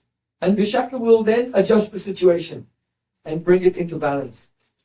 So just as Radhika has her Sakis, which are in these different moods, so Chandravali also has her Sakis in these different moods. So Chandravali's right-hand Saki is Padma, and she's Prakara. She's very bold. So now this is a wonderful thing. Two Sakis are walking together.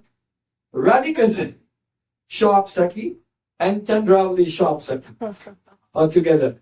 And they're talking to each other and really trying hard to be civil.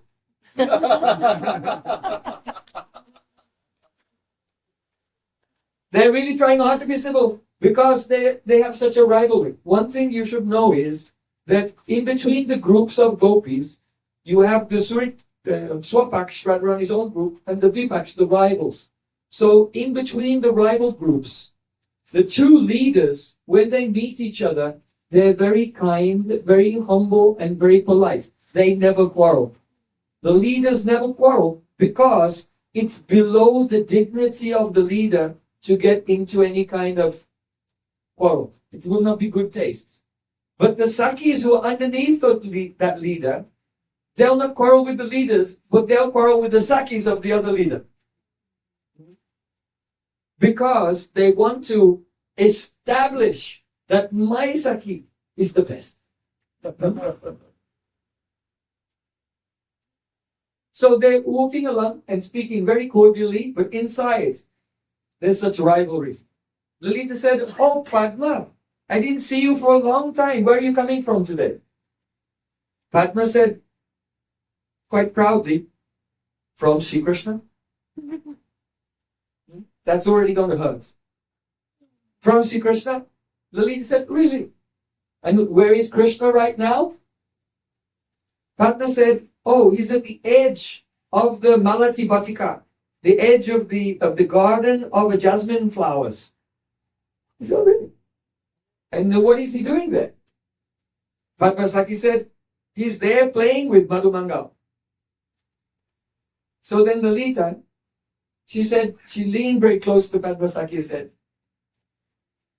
are all your desires fulfilled? Meaning, did she have loving pastimes with Sri Krishna? But actually this is teasing.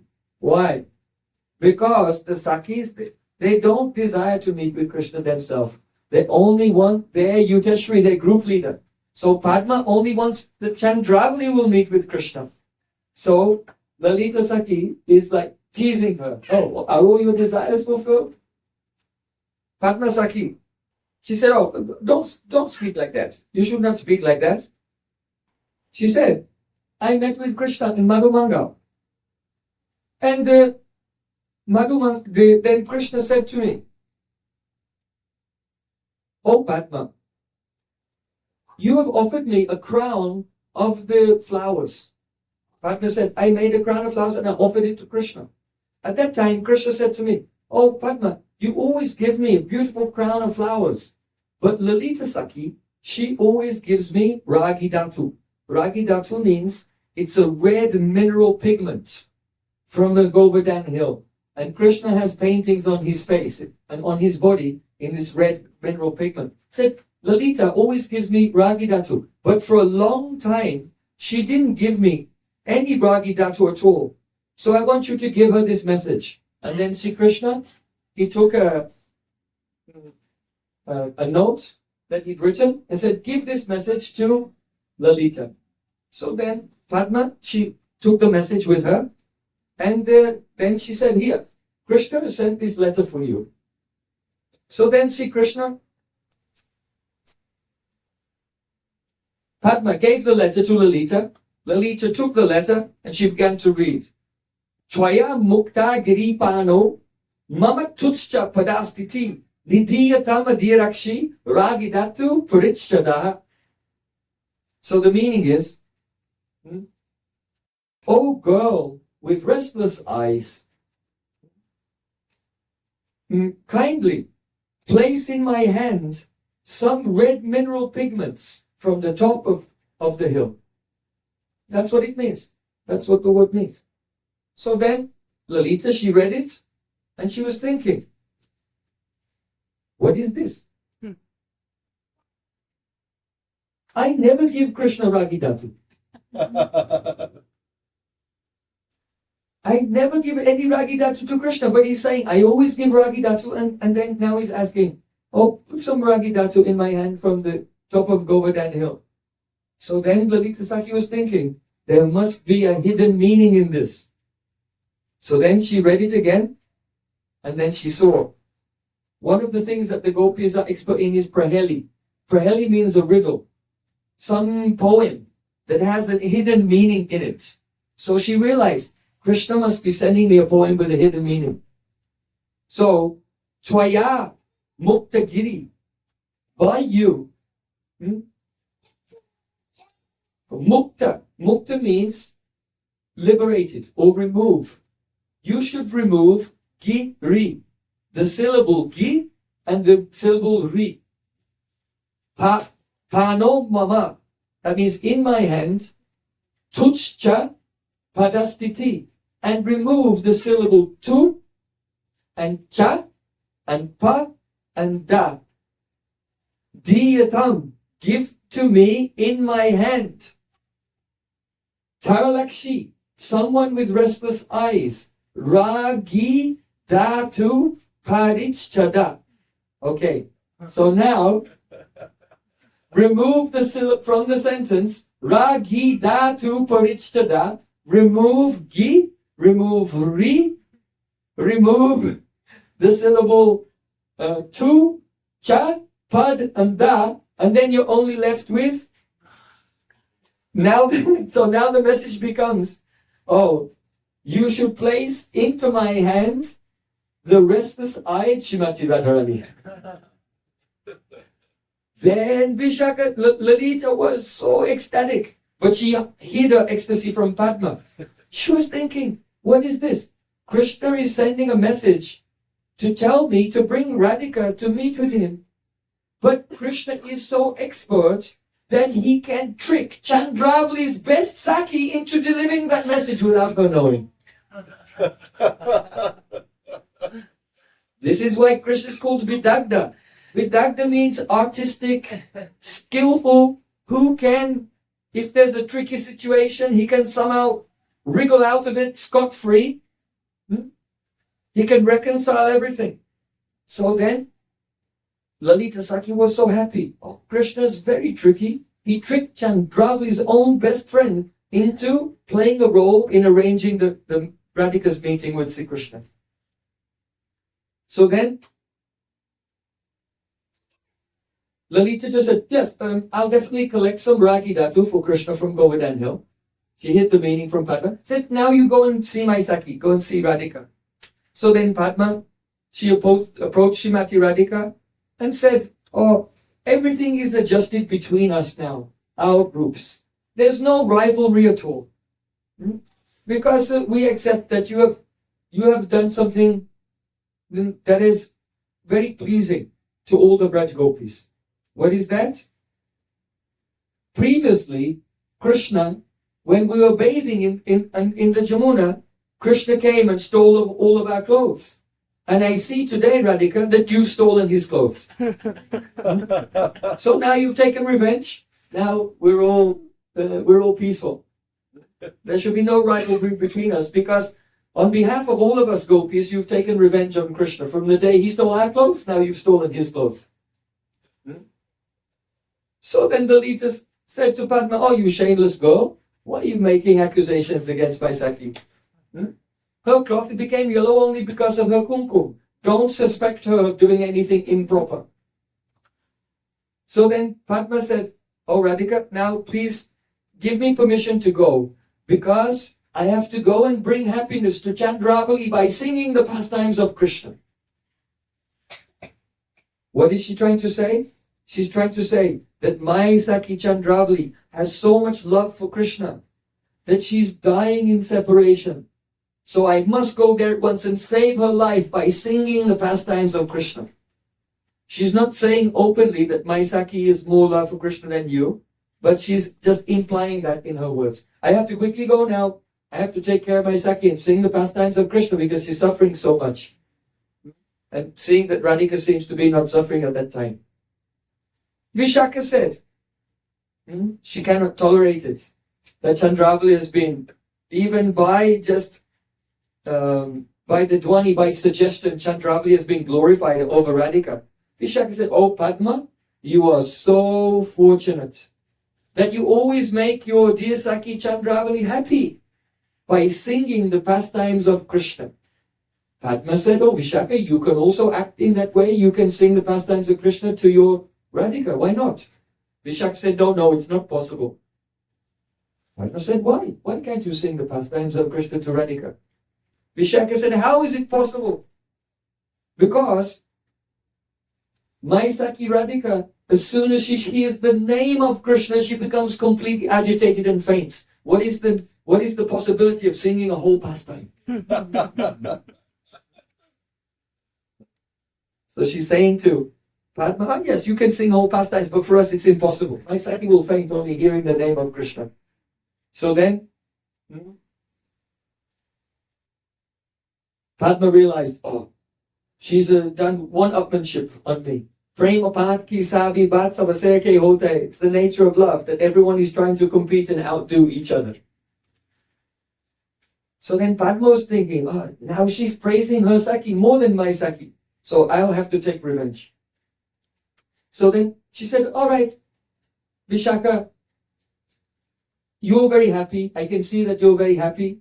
But we are not happy. We are always suffering. We are dipped in sorrow. Lalita said, no, you don't suffer at all. Padma said, don't say that. We are full of sorrows because we have to continuously prepare new cosmetics for our Saki Chandravali. We don't have a spare moment. We always have to string new garlands and flowers and weave those garlands of flowers into the hair of Chandravali. we always have to put new fresh red color on the bimba fruit lips of Chandravali. And we have to continuously decorate her with ornaments. What does this mean? Now Padma is teasing Lalita and Vishaka. Why? Because it means our Chandravali is meeting with Krishna so many times every day that we never stop having to redress her and redecorate her. We have to put the fresh lipstick, a fresh eyeliner. We have to, all her ornaments get broken and scattered. We have to decorate her with new ornaments. We have to make new garlands for her hair. So the sister saying, oh, we're suffering so much because we have to do all of these services.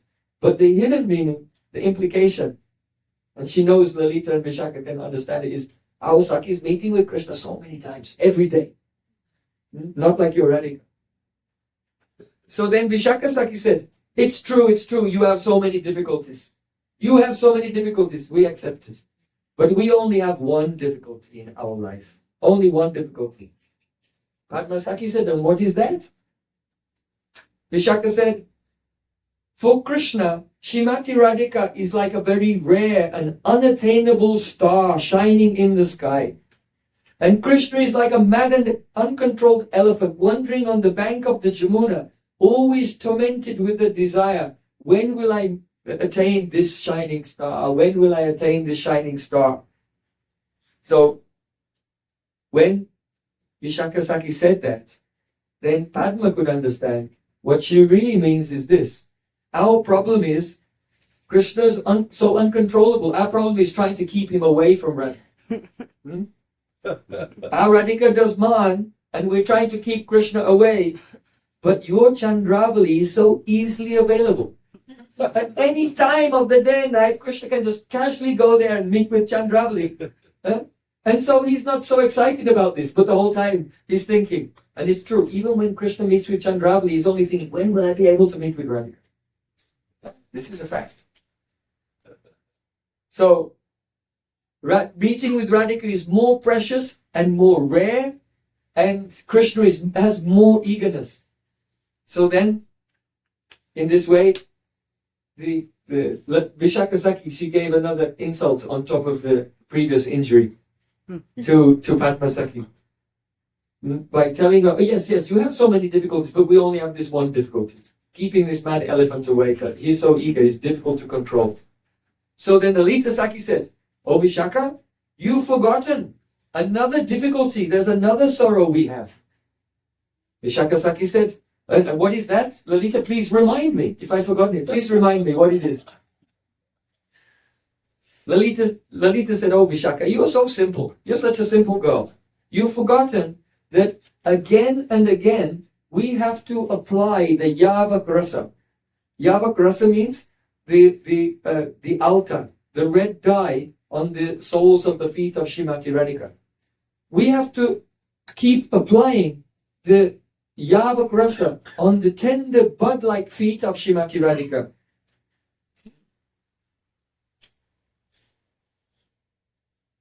The meaning here, the implication, because they're doing the rasa lap, everything that they say is full of rasa.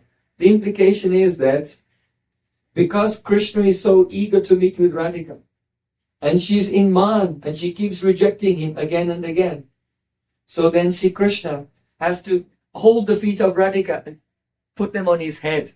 So the implication is, as Raghunath Das Goswami said, Yasyanka Ranjita Shirasthavamana Bange Gostenda Sunu Adikam Susumam Upaiti Lakshara Sasa Chakada Padio Adasye Nasto Mayapya Vitaram Chabim Apsyatiha. Raghunath Das Goswami said that when Radhika is upset and she's rejecting Krishna, then Krishna takes her lotus feet on his head, and then the red lac from the feet of Krishna is rubbed onto from the feet of Radhika is rubbed onto the head of Krishna. And even though Krishna, he is Madan Mohan, he's so beautiful, he can bewilder millions of cupids, Krishna looks more beautiful when his head is decorated with the lac, the red lac from the feet of Shrimati Radhika. So then, when Vishaka heard this, oh, no, we also have another suffering, that we have to keep applying the red lac on the feet of Radhika. Then Vishaka Saki, she started to laugh and said, "Oh, stop. Lalita, don't lie. There's no yavak ras on the feet of Radhika. There's no yavak ras on the feet of Radhika. The red on Radhika's feet is just the ragi dhatu from Krishna's head." In other words, how they're telling more and more glories of Shrimati Radhika. Then because Krishna is decorated with the ragi dhatu, this is not yavak. All the gopis of Braj, they may wear yavak, but the redness on Radhika's feet is made from the ragi dhatu, red minerals decorating the forehead of Sri Krishna. So this conversation, it is as if Padma and Vishaka have come face to face. And Padma draws a handgun, but Vishaka takes a cannon. Boom! So then, seeing this conversation between Chandravali Saki and her own Sakis, Radhika becomes embarrassed for two reasons. One, she's embarrassed that her secret loving pastimes with Sri Krishna are being somewhat unveiled to the other group. And at the same time, she's also embarrassed that this is a mismatch. There's a war of words going on, but it's a mismatch. It's like a featherweight fighting with a super heavyweight. It's a complete mismatch. So then Radhika said, "Oh, Saki Padma, don't listen to these Duramukhi gopis." Duramukhi means foul mouth. Don't listen to these foul mouth gopis. You quickly go and make your Saki Chandravali happy. So she sent Padma away. She sent her away out of compassion. She was being kind to Padma because it was just too cruel for her to be completely devastated by the amazing repartee, the devastating repartee of her Sakis Lalita and Vishaka.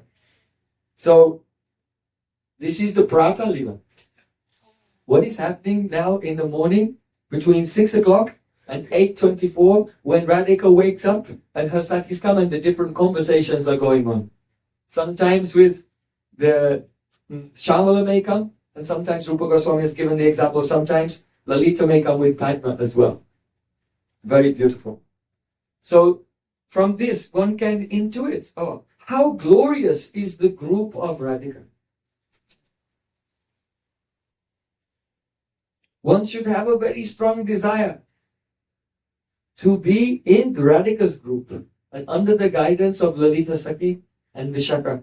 Srila Raghunath Das Goswami Pad, he says, Madhisha nata tvei braja vipina chandram braja bane sorlintam nata tvei tadatula sakitve tulalitam vishakan shikshali vitarana gurutre priyasaro garindro tat prakshalalitarati datve smarmanam. He's preaching to his own mind. Oh, my dear mind, just have the intense love and take full shelter. Madhisha natatve. Radharani is Madhisha. She is my Swamini. And who is Krishna? Krishna is not my direct beloved. Krishna is the beloved of my Radhika. And who is Radhika? Radhika is the Ishri, the controller of the heart of Krishna. And Atula, Saki, her incomparable friend is Lalita. And my Shiksha Guru in all the various services is Vishaka Saki. Oh my dear mind, take shelter of Radhika as my Swamini, Krishna as the beloved of my Radhika, and Lalita as her best friend, and Vishaka Saki as the Shiksha Guru. This is the Sambandha Gyan of those who are the followers of Srila Rupa Goswami. Srila Bhaktivinoda Thakur has sung, Radha Paksha Chari Ye Jana Se Jana Ye Bhave Se Bhave Take Amito Radhika Pakshapati Sada Kabo Nahi Heri Take Vrishabhanu Sutta Charana Sevane Oibo Ye Palyadasi.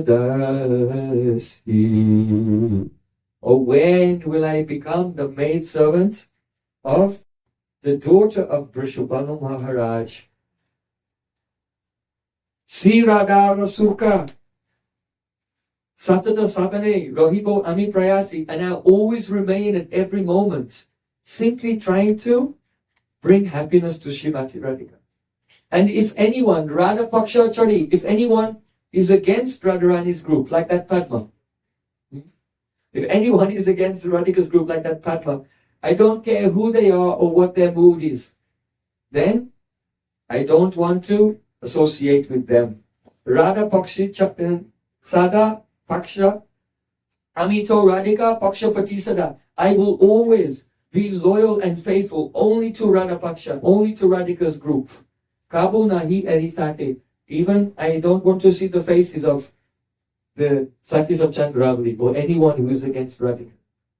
So Srila Bhaktivinoda Thakur, through these very beautiful songs, he's expressed the Vishesh Sambandha Gyan, the special, particular type of relationship with Krishna, with Radhika, with her Sakis, and also with the rivals, and so on. So when the devotee comes into the stage of asakti and then enters into bhav, then when they chant the holy name, then the holy name reveals such beautiful pastimes. And those, for example, those devotees who have attained that stage, hearing this katha, hearing how Vishaka and Lalita are so devastating and so glorious over Padmasaki, then they feel that they are in this pastime as the dasis of Radhika, and they are celebrating and feeling immense pride that, oh, my Radhika and her duty is so glorious. So that is our Prayojan, but one will have to go through all the stages as we are discussing here: faith and sadhu sangha, bhajana, kriya, and go through all of the anarthas, then be situated in sambandha gyan, then the bheda-abheda-tattva comes. So in these morning pastimes, now the Sakis decorate Srimati Radhika and they set off to go to Nandagaon. And when they arrive in Nandagaon, there, alinganena sirasa parichumbanena sneha valokana varena chakanjanakshi brajeshayor navavudum ivalalamanam tvam prakshikim Ridi Mahotsava Athanisya. Mother Yashoda is expecting Radhika, so she's come out from the palace and she sees Radhika approaching with Lalita, Vishaka, and all the other Sakis. And when Radhika approaches Nandagaon, she gives pranam to Mother Yashoda, and then Mother Yashoda picks her up very enthusiastically and alinganena embraces her, alinganena, sirasa parichombanena, and kisses Radhika all over her head, everywhere, all over her head and all over her face, again and again. Sneha valokana varena kanjalakshi, and she kisses her, and then she extends her arms and looks at how beautiful she is and embraces her and kisses her again and again looks at her with so much affection. Brajeshayor navavidum, she's showing her such affection, it's as if she's her own daughter-in-law. Radhika is not the daughter-in-law of Mother Yashoda. But the way she's showing such affection to Radhika, it's as if she were her own daughter-in-law, and that's making Radhika nervous because it's too close to the truth. In the sense that Radhika considers herself, she is the completely loyal, completely dedicated, only living for Krishna. So, in a hidden way, it is as if Mother Yashoda is her mother-in-law. But that's a secret that she hides from everyone. So, as Mother Yashoda is showering Srimati Radhika with parental love, due to a Navavadu, a new daughter-in-law, then Radhika is Kanjanakshi. That means her eyes are like a Kanjan bird, a wagtail bird. The wagtail bird moves very quickly like this, very quickly. So, Radhika is so embarrassed that her eyes are looking everywhere. What will everyone think if Mother Yashoda treats me in this way?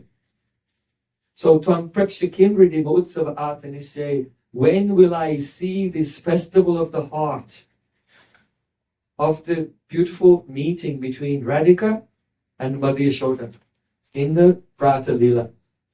And then just as the Radhika gave pranam and Mother Yashoda embraced her, then the Lalita, Vishaka, and the Sakis one by one, they give pranam and they're going into the house and Mother Yashoda is embracing all of them. Oh, when will that day come that I may be in the back of that queue and the last person that Mother Yashoda will shower her. That's how you have her motherly affection. So those who are coming the stage, they are Jajarati. Then in this time, from the 6 o'clock to 8:24, they are chanting and relishing all these beautiful views. Bole Vrindavan Bhai Lala ki jai, Bole Saniwal ki jai, Jai Jai Sri Radhe.